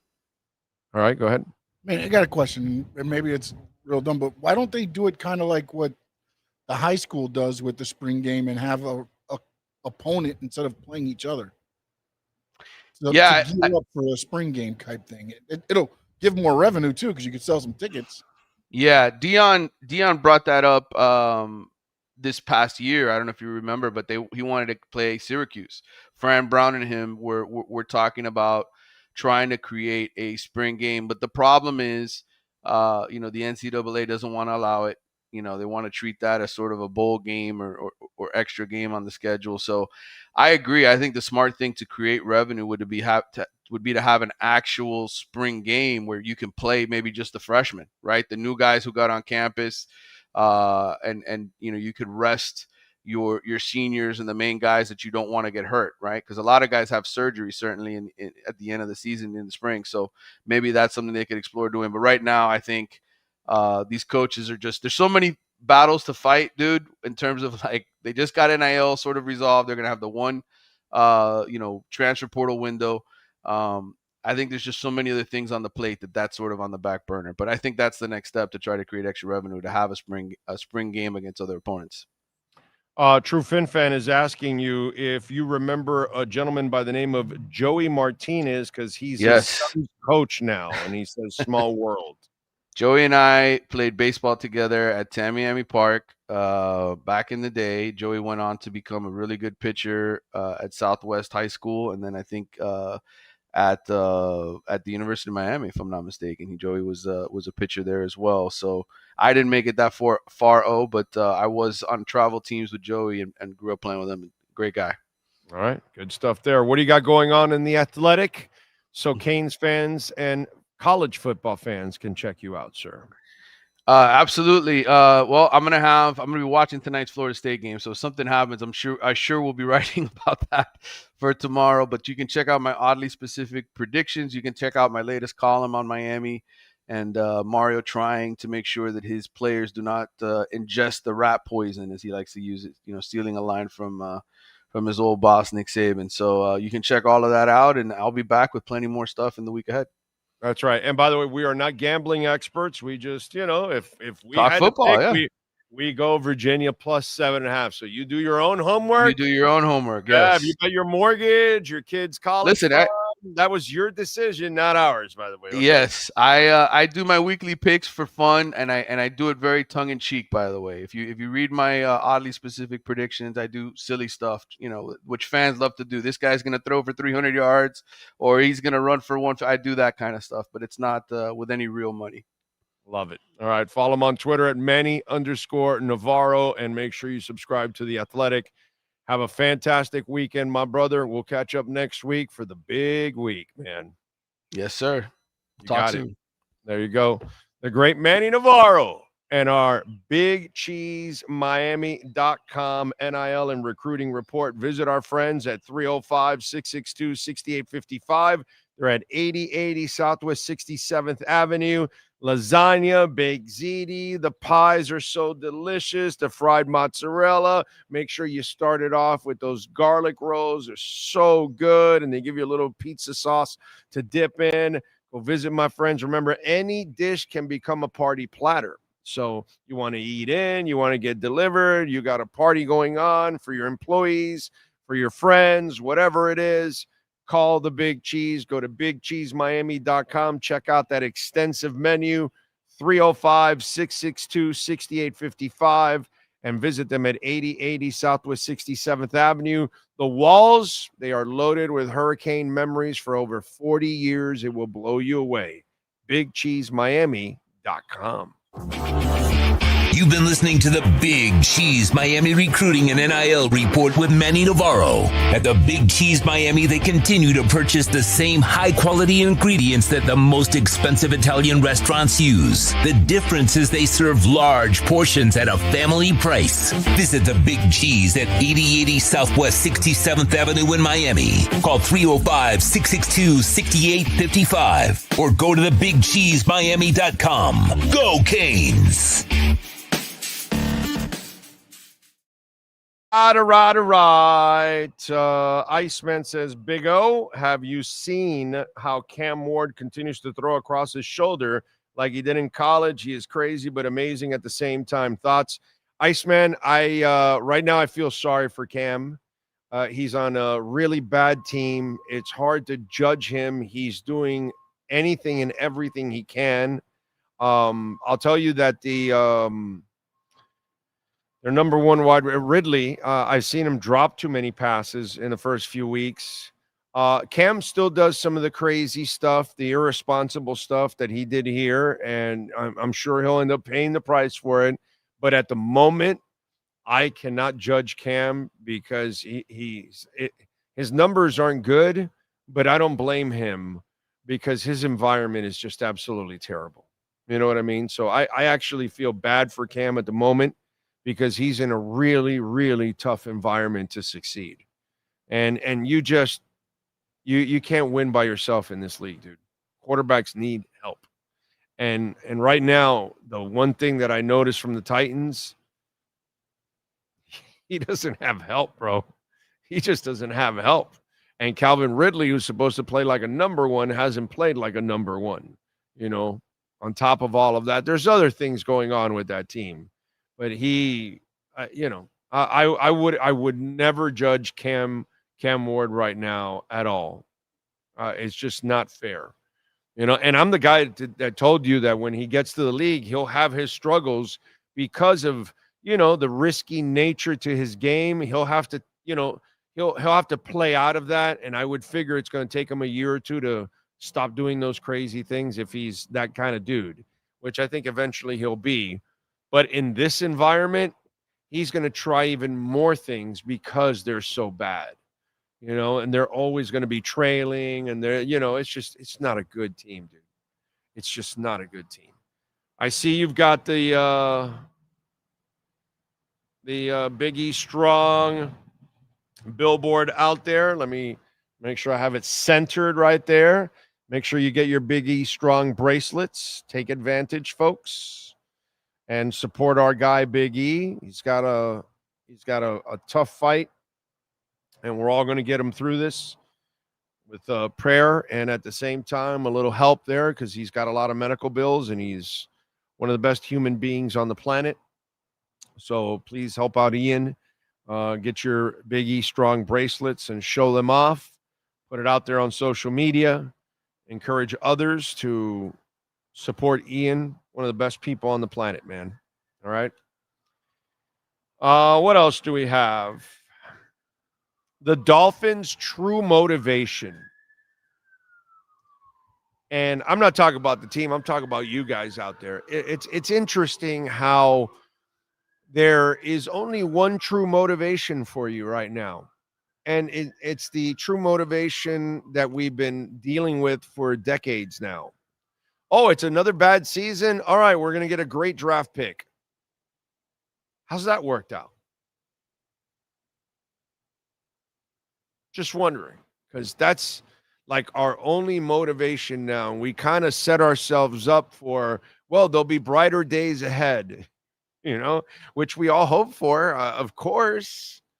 But it's interesting how, I saw even on the chat board, somebody, I'm kind of paraphrasing, but somebody said, oh, I think there's, Stephen Ross is keeping him in there to tank. Well, I kind of told you in the offseason, the way they built this team is, and with that coach, you need a really special coach to win with this roster, and that's not a special coach. So I expect this roster to lose. And you could actually think they're tanking. Why? They've done this many, many other times. That this is what they've done before.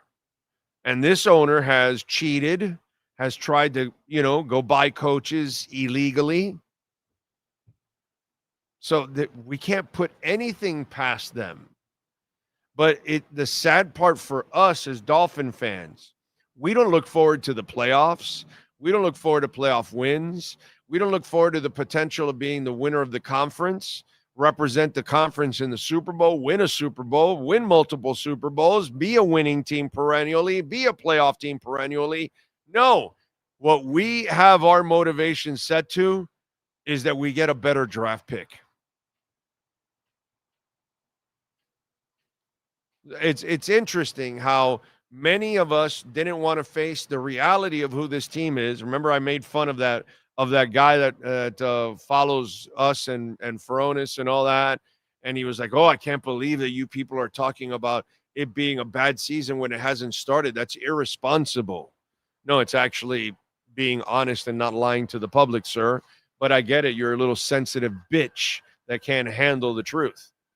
What can I say? But it's so twisted that those of you like that dude, you didn't want to face the reality. And now you're on the other side of it going, wow, I hope they lose more and more so we could get a better draft pick and we could get a new quarterback. We haven't fixed the offensive line, the running game, the head coach, but don't worry. We'll draft a guy and he'll make all the difference in the world. We have strange motivations. Strange motivations. If we don't fix the top, there's no way the players will ever work. That's why Baker Mayfield goes and finds a better place to play.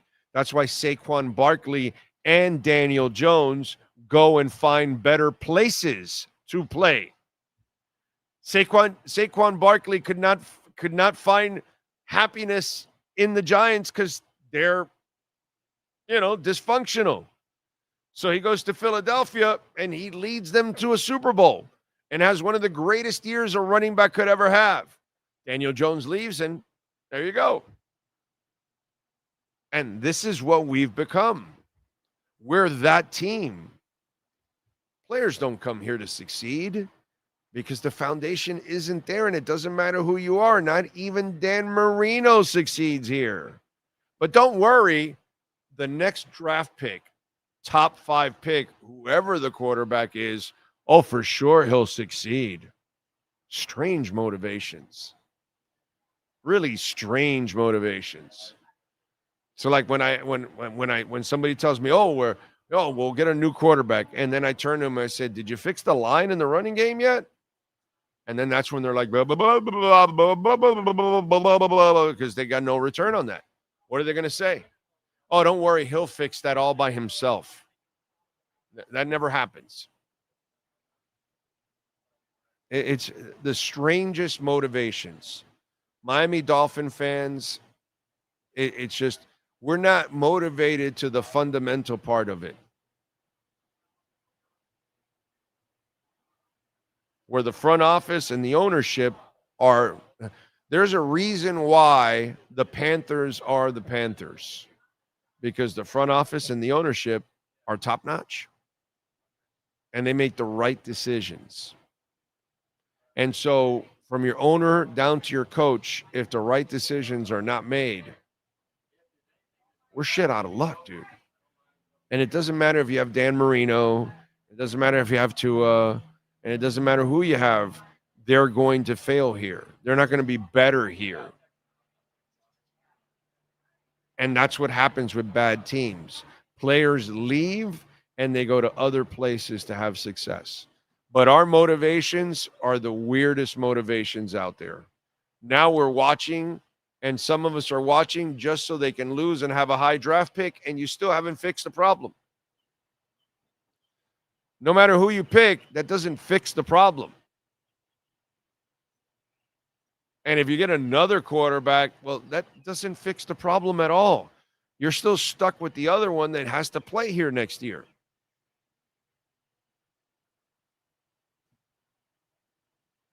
So you got to play a rookie and bench Tua behind that team. Come on, man.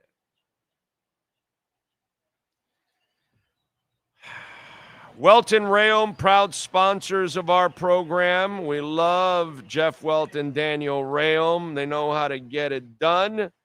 And so does David Feronis and our Welt and Rayom Miami Dolphins report. All rise, football fans, as the Welt and Rayom Miami Dolphins report with David Feronis is in session. Welt and Rayom has more than 62 years of litigation experience handling insurance disputes. They are committed to resolving even the toughest insurance claims quickly. Call them for a free consultation.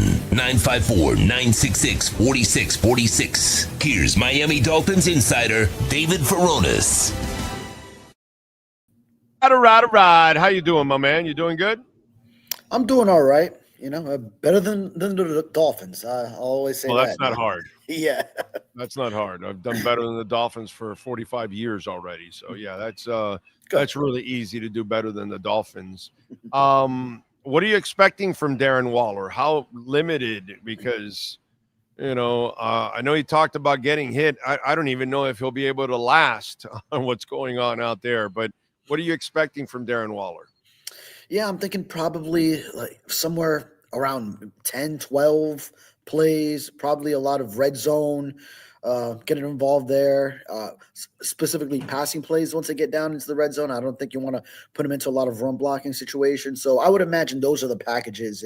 It's when you can use that big 6'6" body, just throws into the end zone, let him use that frame to go up and make catches possibly in the end zone. So I would envision there, and that's if Mike McDaniel goes in and utilizes his size, because he even mentioned – and he brings something completely different than every other pass catcher out, or at least the receiving group outside of Nick Westbrook-Akine. And we haven't really seen Westbrook-Akine be used that way. So now another guy who's actually even bigger, he's by 4 inches than NWI. So hopefully he does get utilized, but I would envision maybe a small group of plays, limited snap count, and probably those packages in the red zone. It's funny how you look at it with common sense. Everything you said was just something that just makes, it's all intelligent, but it's the stuff that we say about all the big receivers, all the big tight ends that have been here. And, outside of Jonnu, and let me tell you, he didn't really use Jonnu for jump balls and fades and all that. It was really a lot of screens, a lot of stuff right in front, and then let him yak it on down to the field. So that's kind of where he was used. It's interesting how we all envision how a big player is going to be used in this offense, and it rarely happens, right? Yeah. Yeah. So you hope it is the case this time, but you always have to leave that caveat that we've seen it before and it hasn't really quite transpired. I mean, Jonnu Smith still did have a heck of a season, but but maybe you wouldn't use Darren Waller in those same in that same type of way. Yeah, no, it's really interesting. All right, the Tua stuff. I was talking about it, and it's I think Tua's honesty is not good for him because he is so ignorant in the sense of he doesn't follow social media. He's not following the news. He's kind of tuned out, and he doesn't realize that all the stuff that he's going to say is going to be spun against him at times. And, like the ankle stuff. Well, of course, dude, if you have 2 titanium rods wrapping around your ankles, you're not going to have the same kind of flexibility and movement that you had, but that's the reason why you put titanium rods, so you wouldn't mess up your ankles ever again. And guess what? He hasn't messed up his ankles. You know what I mean? So, but then they turn it and use it against him, which you shouldn't be surprised that he came out of there. Everybody that has surgeries, you, me, athletes, you're rarely ever the same. You know what I'm saying? When you have surgeries, those are things that you have to overcome. And it's just, I kind of find it funny how everything that he says, it's kind of twisted against him, in the process. I just wonder how you look at it. Yeah, I do get that sense a little bit. And I think it's a byproduct of when you're hot or when you're cold, when you're playing well or if you're not. So when you're not playing well, then yeah, you're gonna have the Cam Newton criticism that sparked this whole thing. Another thing that came up yesterday behind me at that same podium, and you're going to have him mention how much you're getting paid, and then that's going to lead to the question coming up the next time, and then you're in a position to answer. Anybody ever mentioned to Cam Newton that he was getting paid a lot of money, and then there was this very important fumble in a playoff game, and the he Super made Bowl. it. The Super Bowl, in fact. You go ahead and finish it, but I just said a very important game, and he made a business decision. Yeah. And he's twice the size, 3 times the size of Tua, twice the size of most football players. He easily could have dove in there. And, I love how we're going to challenge somebody's character when your character can be challenged and questioned so often. You know what I mean? Oh, and by the way, Cam Newton's accuracy, he couldn't hit the ocean. Okay? Hit the ocean. Yes, he was a freak talent. Yes, he could run. Yes, he was hard to tackle. Yes, he took a lot of hits. Of course, he took a lot of hits. Guess why? He's not a pocket passer. He had to run in order to be an effective athlete, acting like a quarterback out there. So I just love how we have a guy that wants to go out and question somebody when, I can question a lot about Cam Newton. Oh yeah, I mean, a lot of people go back and say, "Well, hey, that's an MVP winning quarterback that Tua was clapping back at." But outside of that MVP season, then there wasn't much great for Cam Newton. I mean, I'd have to look back, but probably another 1 or 2 good years. But beyond that, he was not running that Carolina offense very well, and then especially by the time running offense, dude. It's a running yeah. offense. You stop the run. By the time he got to New England, Yeah, of course, because he can't pass. He can't make a living from the pocket. By the way, it's the same thing as the guy in the Ravens, except he's a little better than Cam as a passer. But in the end, if you stop the Ravens' run and force them to live in the pocket, they will die. He can pass from the pocket, but he has to be running and passing at the same time. He has to mix that up. But if he had to just drop back every time, he would never make it in this league. Neither would Cam, because they have to run in order to be effective quarterbacks. They have to mix in their legs in order to do it, except that Lamar is better than Cam, just like Josh Allen is better than Lamar at this game of running and throwing, actually. Yeah. All fair points. Yeah, I mean, it's just it is what it is. But I just love how we're going to question a guy and Cam, dude, you're not the guy, bro. You're bigger than a house, and you had an opportunity to make a play in the most important game in your life, and you completely punked out in that play. To me, I lost respect for Cam that day. I always respected him in the sense that he sold out, he put out his body out there, he took a beating, and I get that. Tough dude. But that play right there, that decision he made, that was unforgivable in my book for me. Yeah.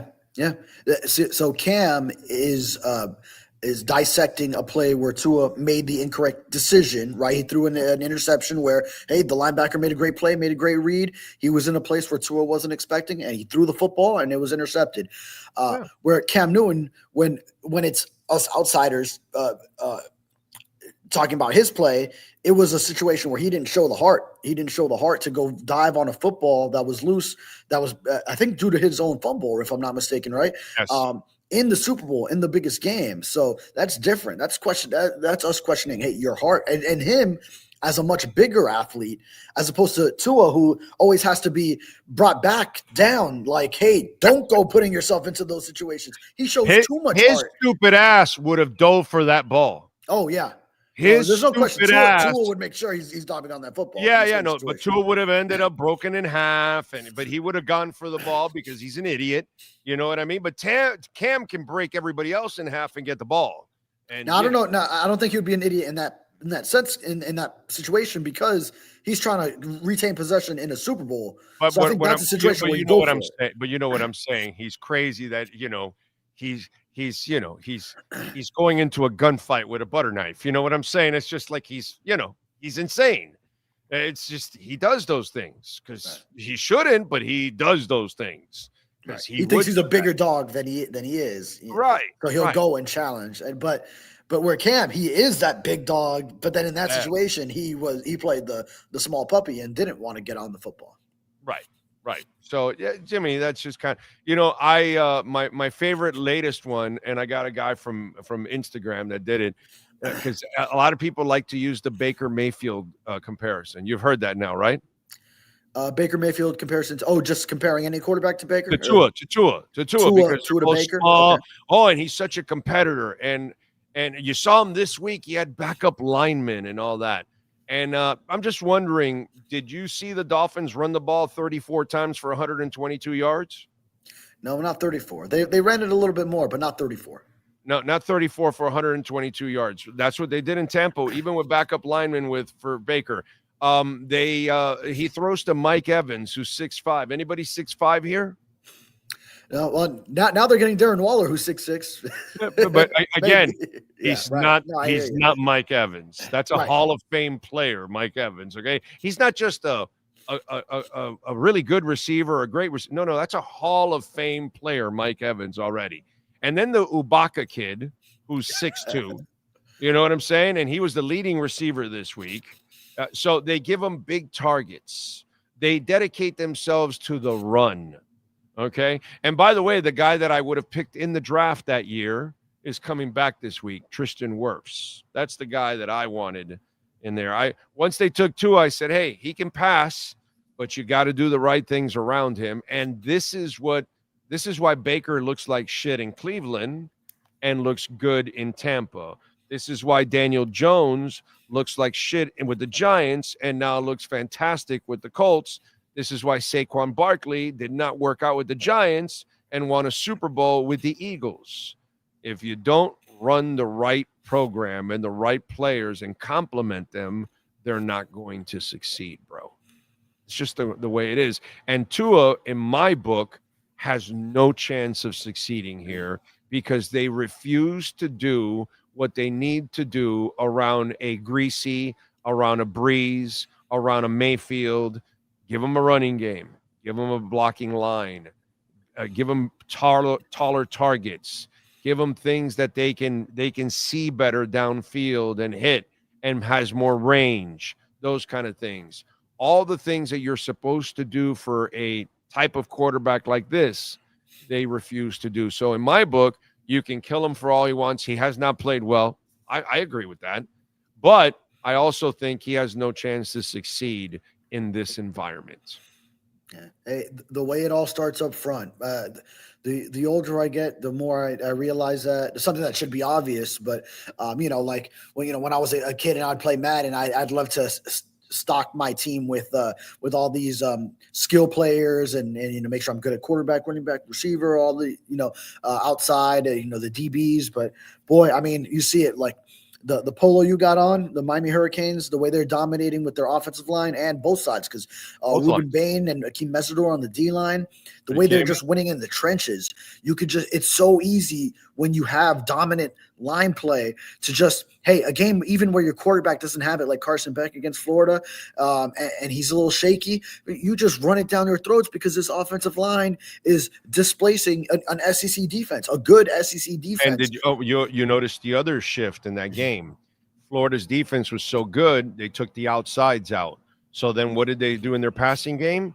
They highlighted the tight end and they threw to the running backs. The higher percentage passes, they kept it inside the hash marks because that's the way you had to attack Florida's defense. Their pass rush and their secondary was not going to allow you to go downfield a lot. And so then they adjusted. These are the things that you're supposed to do. And do they do that for this guy? No, dude, they don't focus on the tight end and all that. In fact, when the Pro Bowl tight end comes to you and says, hey, I need a new contract, you say, yeah, we'll trade you and we'll go get a failed rapper. I mean, come on, dude. There's no focus on winning here. You're not trying to win, bro. I mean, give me a break. What was I born yesterday? It's a bad team, dude. It was poorly constructed. So I never expected the playoffs from this bunch. It's insanity, dude, to think that you were going to win with this team and that coach, that philosophy. So would you agree that the philosophy that they have offensively does not complement Tua? No, not the philosophy they've been running. If they get back to running the football more, obviously it hurts when your O-line already takes on hits on both sides, both players on the right side of the line from week one. Then that's going to set you back. For Bubba, they can't protect. I mean, especially now. I mean, if you had James Daniels and Austin Jackson on the right side, I would feel better about it. But right now they don't. So they can't protect. So they should be doing more through the run game. So really make that your foundation, and that would be a stronger philosophy to build off of. And then it's just that you're built to. It's Tyreek Hill, and then obviously the threat of him that is kind of at the foundation of it. But as he gets older.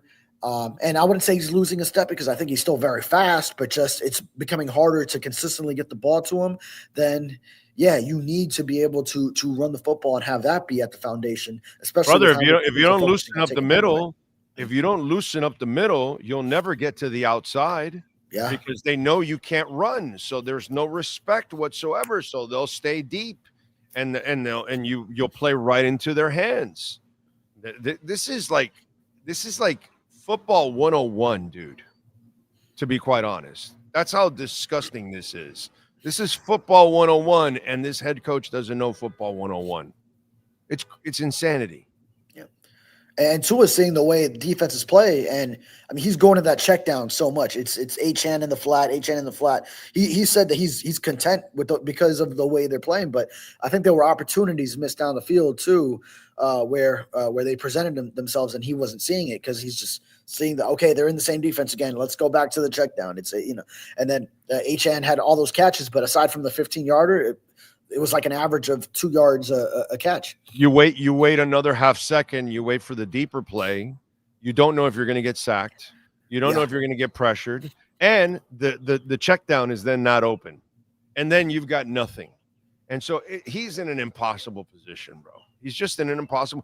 You cannot play him in Marino's offense. And that's what you're basically doing right now. You're basically telling him, hey, you have no running game. You have no threat of a running game.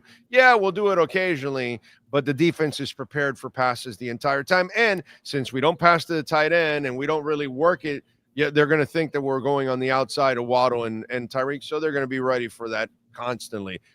It's a really obvious scheme to figure out. Yeah, you could say, yeah. And I mean, now we're in year 4 of it. So, yes, defenses have seen it. And then last year, there was never quite an adjustment to the propensity of defenses to play those too high shells. So it's kind of just like, all right, they're playing it. Now we can't run our offense against it. So this is what we got. So it's mind-boggling to me how I thought like that's what defenses were already doing. But then you hear last year, oh, these defenses, they keep playing those too high shells. And it's like, well, you still got to find a way to crack that. It's not just like, okay, well, they're playing it, so now we can't run our offense. But here we are. What do you got? What are you picking on Monday? I do have the Dolphins winning. I don't see this team going 0-4. And boy, if they do go 0-4, then I'm gonna be about as extreme in everything as you are, Big O. But not one of you writers has said to fire Mike McDaniel yet, right? No, because I said I only would if it was a complete embarrassment blowout loss at Buffalo. Right. I felt they were competitive in that game, and I mean, shoot, even the broadcast they were saying, "Boy, everyone wrote this team off," and they were right there. I find it really interesting that not one of the beat writers wants to fire him. No, not yet, because it is so early in this season. But yeah, at 0-4, then if they get to 0-4, plus that would mean 0-3 in the division with home losses against the Patriots and the Jets. Then everything's off. Everything's off to me at that point because those are the games that you should be winning. It's at home against the Patriots, at home against the Jets. If you don't win those, what are you winning? in this division. You are last in this division. You're 0-3 in the Aren't division. you guys like playing Captain Obvious at that point? Yeah, well, I'm saying that's the point. I mean, yeah, of course. If they lose to the Jets or Carolina and they're 1-4 or 0-5, and you say, yeah, well, now we draw. Well, of course, dude. Well, of course, because I'm not firing someone before that moment. I mean, I let them play it out. I give a coach an opportunity. But Until that happens. That's the part I don't understand, that none of you have seen what I and maybe a lot of people have seen. Like, there's nowhere to go with this guy. Like, the fact that, do you think that there's a chance that Mike McDaniel can get this team to the playoffs? Well, at this point, at 0-3. No. But here's the problem is also the investment. What are we doing? So what are we doing? We also have to dissect this with the added element of they already invested in him and extended, and then that's part of the equation too. So it's not just as simple that as has nothing to do with your opinion. It's not your purse strings. So but that's the caveat. That's that has nothing to do with reality, though. You can explain it that way. That's their reality. I've explained that all off season, that they knew he was the wrong guy already in the off season. That's why they didn't invest in him anymore. Because if your job, supposedly GM and head coach, is on the line, you spend money, you mortgage the future, you mortgage picks from the future. You do the same things the Tannenbaums and the Shulas and everyone else before you did in the past, and the Wansteads. You trade future picks. You trade future salary space to save your ass. The entire offseason, all they did was save money, not save their ass. And so to me, it's like, where are we going? Clearly, and you cannot sell Mike McDaniel for the 2026 season after you've had a shitty 25 season. And if you look at the roster and the lack of moves, you were headed for a shitty season. So that's why I ask, where are we going? I mean, there is, if you know they're not going to the playoffs this year, then you're saying basically he should be fired, because there's no reason to continue to find out about him. You're better off finding out about Weaver, who acted like a real head coach today. Yeah. I don't know if you got a glimpse of it, but yes, we did. You did, huh? Yeah. Yes.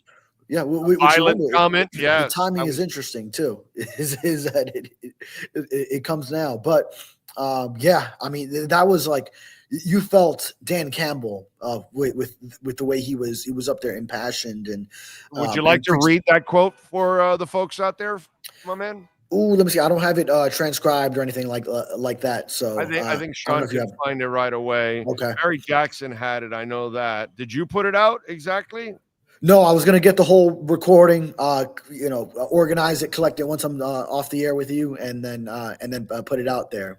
Because there was a lot of different, it was in a lot of different answers. But basically violence was the key term. That was a key word throughout, is that he is preaching this defense needs to play with more violence. Impassioned speech by Weaver about how his defense needs to be more physically consistently. At some point, it comes down to violence. We want the offense to feel like we are playing 12, 13. I need you to do more than your job. I need you to whip that guy's ass. Yeah. Okay? So that's what I'm talking about. That's what I'm talking about. You can tell Weaver's lighting a fire under his unit right now. Yeah. And he's had enough of these 30-point outputs by the opponents. We're talking about the Colts and the Patriots here. Putting up 33 on you. He's got to get that defense ready, so when he takes over as head coach, they're kind of already in a groove, and then Slowick can take over, and they're off and running. So he's kind of preparing. So when he takes over as head coach, that's a head coach. What you saw there today, bro. Yeah, that's a head coach. That's a guy that has CEO in him. He knows how to handle you guys. He knows how to handle the public. He knows how to handle players. I just feel like the next 14 games is a waste with Mike McDaniel. It just is. You're not going anywhere. Well, it's the sad part. Well, you asked me my prediction for this game, and I still do have them winning at home against the Jets. So put everything on pause if my prediction is true. But if they lose and they're 0-4 plus 0-3 in the division with home losses to the Patriots and Jets, then all bets are off to me. And I don't know if Stephen Ross would pull the trigger, because we had the Ian Rappaport report about how he still has that money on his contract and he doesn't want to go through with it right now. But so I don't know if he would, but it's Can I ask you about that? Where Let me ask you something about that. Let me ask you something about that. Stephen Ross hasn't spoken to you guys in how long? Since Brian Flores was fired. So why isn't it Chris Grier being quoted about the head coach's job? How is it that it's now the owner talking about that? What? Now I don't know if that came directly from the owner or if that was secondhand. That's Rappaport said that the owner really likes Mike McDaniel and he really wants this to work out. Right. No, he never said he got it directly from him. So I think that's a representative of the Dolphins that has gotten that word to Ian Rappaport. So I get it. Yeah. Tom Garfinkel gave it to him. I understand all of that. Not saying him. It could be a lot of people. You can say whatever you want. I'm going to say it isn't Mike McDaniel saying it. It's probably Tom Garfinkel telling him, hey, whatever. And so, but here's my point. The guy doesn't speak at all. He just sends out a quote. And so why not get a quote from the general manager instead? Isn't he the one that hired him? Or is it that the owner hired him? And that's where I just find that kind of odd. The guy never talks, but somehow or another, he's got a mouthpiece telling the media, no, I really like him and I really want this to work out. Well, why? This is the same guy that went after Harbaugh in the middle of the night. This is the same guy that was planning for Peyton and Brady. Okay. This is the same guy that, a lot of people say doesn't meddle, but I don't know. Maybe he does meddle. Maybe he does meddle some. So it's just I kind of find it odd that nobody secondhand says, well, the general manager doesn't want to move off him. He's committed to him and all. Nobody gets anything from Chris Grier. They got it from the owner. There's a little weirdness to that. You don't find anything weird to that. I think ultimately it is the owner's decision, though. No, it's because for Chris Grier, it's like you said. His hire too. So then that's his job on the line too. I feel like they're tied outside of Jerry Jones. In most cases, it's the general manager that's talking about the quarterback, the head coach's future. In most cases, it's really not. It really doesn't get over the general manager and then the owner's talking. That's only in Dallas because, that's the one situation. But the Bidwells aren't really talking about it. It'll be the general manager talking about the head coach, like that. Unless it gets to a point where it's so bad that whatever. Then the Maras in the Giants are talking about Dable now and the front office or whatever. That kind of stuff. It's just kind of odd, dude, that it didn't come at all from the general manager. It's just weird. Are you convinced that the general manager hired Chris Grier? That hired Mike McDaniel? Are you? I think it was a collaborative effort. I think everyone was on board because I think that's what Stephen Ross wanted, probably a 180 from the Brian Flores personality and attitude. And I think Chris Grier was on board with having that as well as along with Tom Garfinkel. I think that's what they all wanted. They wanted the opposite of Brian Flores to come in. So I think that's how they when they saw Mike McDaniel, they said that's the guy. Plus he was on board with Tua. And so they already drafted Tua number 5 overall 2 years earlier. So they wanted a guy who could be the Tua whisperer as well and lead the quarterback that they had already drafted in the first round to certain heights. Yeah, it's just such an odd thing, dude. Really odd. And remember when he told you this offseason, well, sometimes I listen too much to my coach. That's the thing. They're tied together that way. So these decisions. But maybe he's also telling you I listen too much to the coach because this is the guy that I inherited and I have to work with him. You're saying now Grier about McDaniel? Yeah. When Grier told you guys, sometimes I maybe listen. But he was part of that decision, huh? He was part of that decision, though. Or maybe he went along with the decision. You understand? Which if he did, then he's got to put his foot down too. That's not really what he does. He's the guy that gets along with everybody. He's the guy that goes along with everybody. So you just wonder if the owner wanted this. The owner wanted Ndamukong Suh. You know that, right? Okay, You know I that, wasn't right? covering that, but yeah, you tell me though. The owner fell in love with Suh at a Red Wings game. In an intermission that he hung out and talked to him, and he won him over, and him and Tannenbaum were like, oh, and they salivated, and they went and they went after him. So the guy that's not, that people say, well, no, he doesn't really meddle. Dude, there's a lot of examples of meddling. And I'm just wondering, did Chris Greer hire Mike McDaniel, or did Chris Greer go along with the hiring of Mike McDaniel? And that's what next year we're going to find out, doggy. If McDaniel's gone and Greer stays, that wasn't his hire, bro. I'm with you if that happens, yeah. Yeah, because think about it. There's no way they're going to allow him to hire his third coach. Yeah, that's the point I was going to bring up. There's no way. There's no way. So that tells me, and what you did this whole offseason, where there was no commitment to winning. Zero, bro. Zero commitment to winning. Okay? They did the bare minimum. So insane. Anyway, what do you got going on in the Sentinel so folks can check you out? Yeah, I'm definitely going to be writing about that Anthony Weaver press conference, writing about Darren Waller. Already have the TUA stuff up from yesterday. Mike McDaniel said some good things about Patrick Paul yesterday. So he's been a positive, among what's going on. And yeah, it's just I'll be wrapping up the week. I'm going to write about how the defense needs to finally force a turnover. They haven't had any through 3 games. So a bunch of stuff leading up to Monday Night Football against the Jets. Let's go. All right, we'll talk on Monday night. Hopefully, they'll get it done. We'll see what happens on Monday night, my friend. Appreciate you. Have a fantastic weekend, my man. Likewise. Thank you. You got it. Jeff Welt, Daniel Rayom, they know how to get it done. 954-966-4646. Bankruptcy, homeowner property damage, condo damage, criminal defense, business owner claims, commercial litigation, personal injury, folks.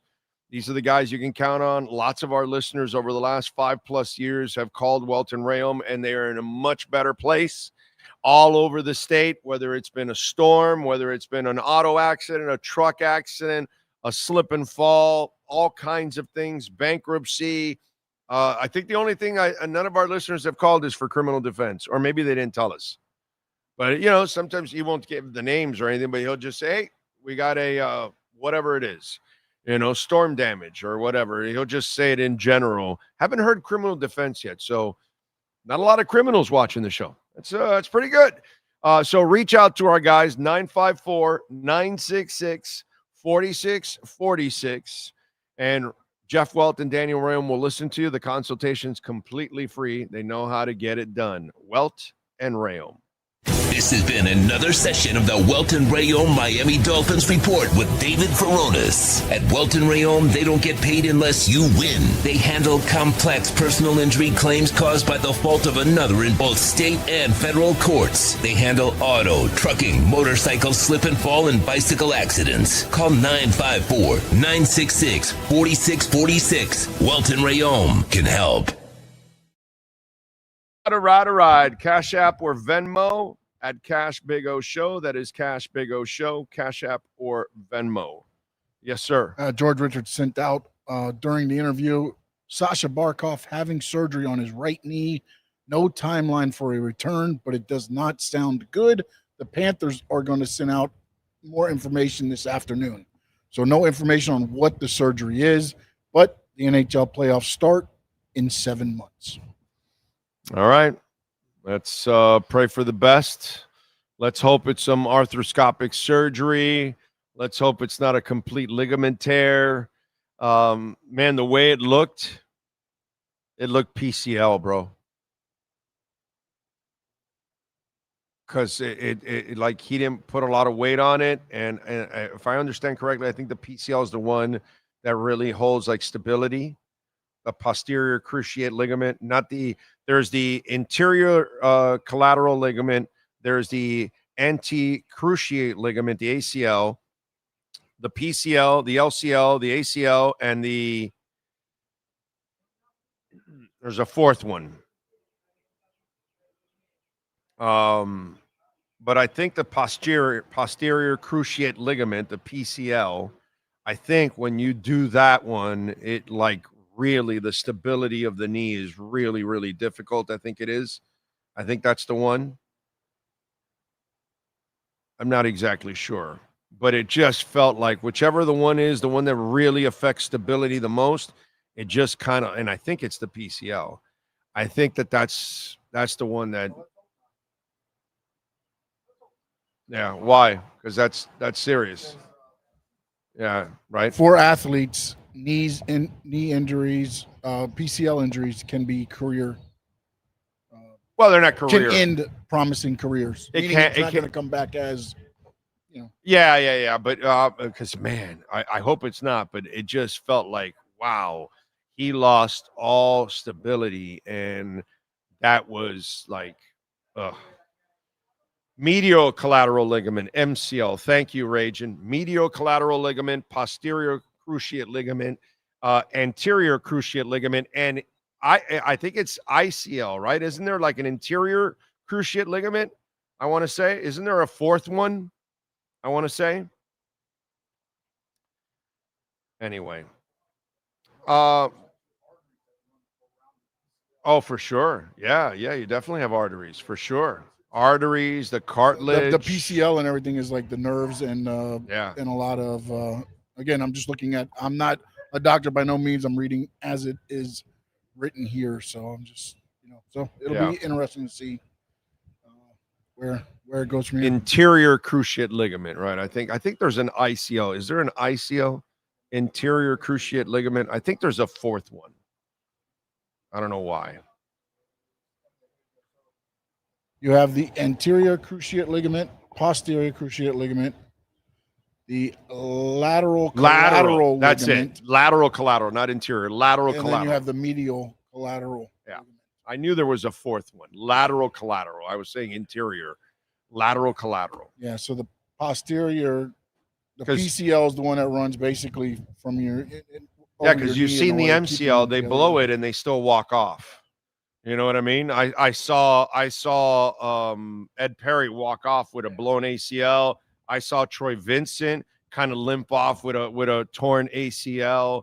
So you can, but the PCL, when they cannot put any weight on it, it is really the PCL basically keeps it from going back or front like here. Right. My PCL is if it pops, your leg can go forward. Right. Whereas the ACL is more going side to side. So right. The PCL would be the one that the ACL is the one that the ladies blow a lot. Yes. The in female sports, the ACL is the one that tends. There's a genetic deficiency, I guess we'll call, from men to women when it comes to their ACL, and they're more susceptible to ACL injuries than men. Yeah. Sucks. What else do we have here? If we want to change, then stop watching them, stop buying Dolphins. That's not gonna stop. Why? They've been choking for 45 years. They never win any big moments for 45 years. That's never stopped, so it's football, dude. Football's a drug. So there you go. Jeff in Long Island, the Dr. Alzigeri segment. Yes, sir. We try. We've covered a lot of this crap, so it's kind of stuck to my head, all this stuff. What can I tell you? Where are we at, by the way, with the Bitcoin? Where are we at here? We are at 109,448. Got 22 billion in Bitcoin and Ethereum options expiring today. And it's funny because in Turkey, one whole Bitcoin was $100,000 in 2021. Okay? The lira is like dog shit now at this point. You know that, right? That currency is like terrible. So listen to me now, Sean. In 2021, Bitcoin was 100,000 in Turkey. What do you think it is now, one Bitcoin in Turkey? If you had to buy a Bitcoin in lira, how many liras do you think it's going to take you to buy in Turkey? $4.5 million. That's because your money is getting devalued. By the way, if you think it's not happening here, Bitcoin used to be under a penny, 8 digits under a penny. It's at 109,000 now. You used to be able to buy a Bitcoin, mine a Bitcoin for nothing, under a penny. You used to be able to do it for $100, for $1,000, for $20,000, for $50,000. So now it takes you $109,000 to buy a Bitcoin. Just, I want to put it in perspective because, oh, that's Turkey. That's not going to happen here. No, everything you see happen everywhere else eventually comes here. It's just that the fuse starts over there. It ends here. Okay. When it ends here, it's the bigger explosion. Anyway, and you saw Trump, by the way, more tariffs on pharmaceutical goods, hardware goods, all of that. So, inflation today, the PCE and the core PCE reports came out, and they came out as expected, hotter because inflation is rising. The economy is slowing in the process. Money markets now have climbed to an all-time high. $7.6 trillion are sitting in money markets. That's money that's about to die because it's dollars. That money will start to flow into Bitcoin and gold and some stocks and other things. Right now, that market cap is 3.5 times the market cap of Bitcoin. So be prepared. There is a shock that is coming that is going to freak people out.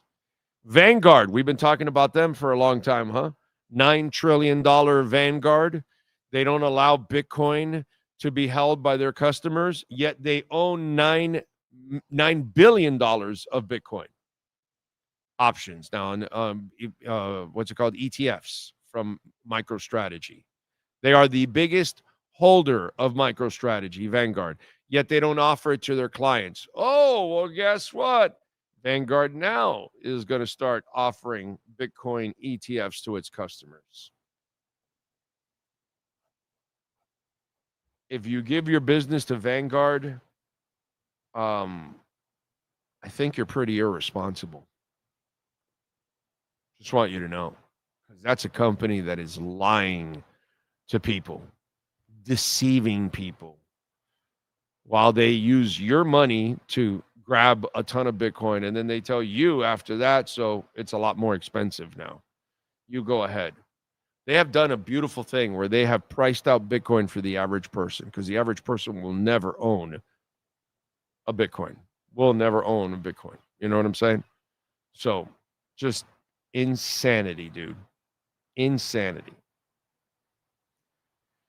And we thank our friends at R&M Contractors, Ray and Mike, for our crypto segment as always. And they do it all from complete remodels, waterproofing, your terrace, your balcony, impact windows and doors, which is so important here in South Florida. Dade, Broward, Palm Beaches, call them. Even if you live in a condo, they can also help you. Reach out to them, 305-345-3649. And you can check out how exceptional their work is at RMC Fisher Island on Instagram. RMC Fisher Island on Instagram. Check it out. Great work there. R&M Contractors, Ray and Mike. Good people there. All right. Remember, folks, we've got 9 RDXs left, 2024 models.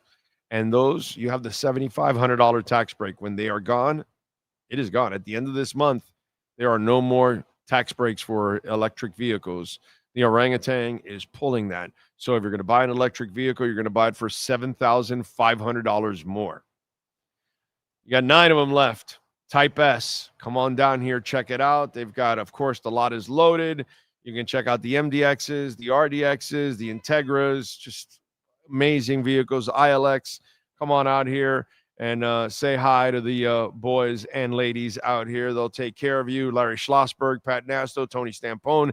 If you own or lease an Acura, come on out here, man. Mike Chan, Jordan Ferber do a great job there in the service department, and they will take care of you. Don't forget, folks, to smash the hell out of the like button. Okay? Disappointing for me today, Sean. I now know that I will not be able to watch a Marlins game this year. I did not watch one game this year, but I was thinking, hey, if they make the playoffs, I'm on the bandwagon. I can watch a game. No shot. They got eliminated yesterday. What a surprise. Shocker. But don't worry. They made so much ground this year that all these guys they'll get it done next year. Don't worry about it. You hold your breath and don't worry about it. Maybe next year, I was also looking forward to putting them on the, Cutter's Edge 3A Graphics sports calendar. Because if they would have gotten to the playoffs, they would have made it to the sports calendar for the first time. Because, once they make the playoffs, we got to put them on the sports calendar. But I'm disappointed. I don't get to watch a Marlins game this year. Sucks, bro. Damn, I was really looking forward to it. Really looking forward to it.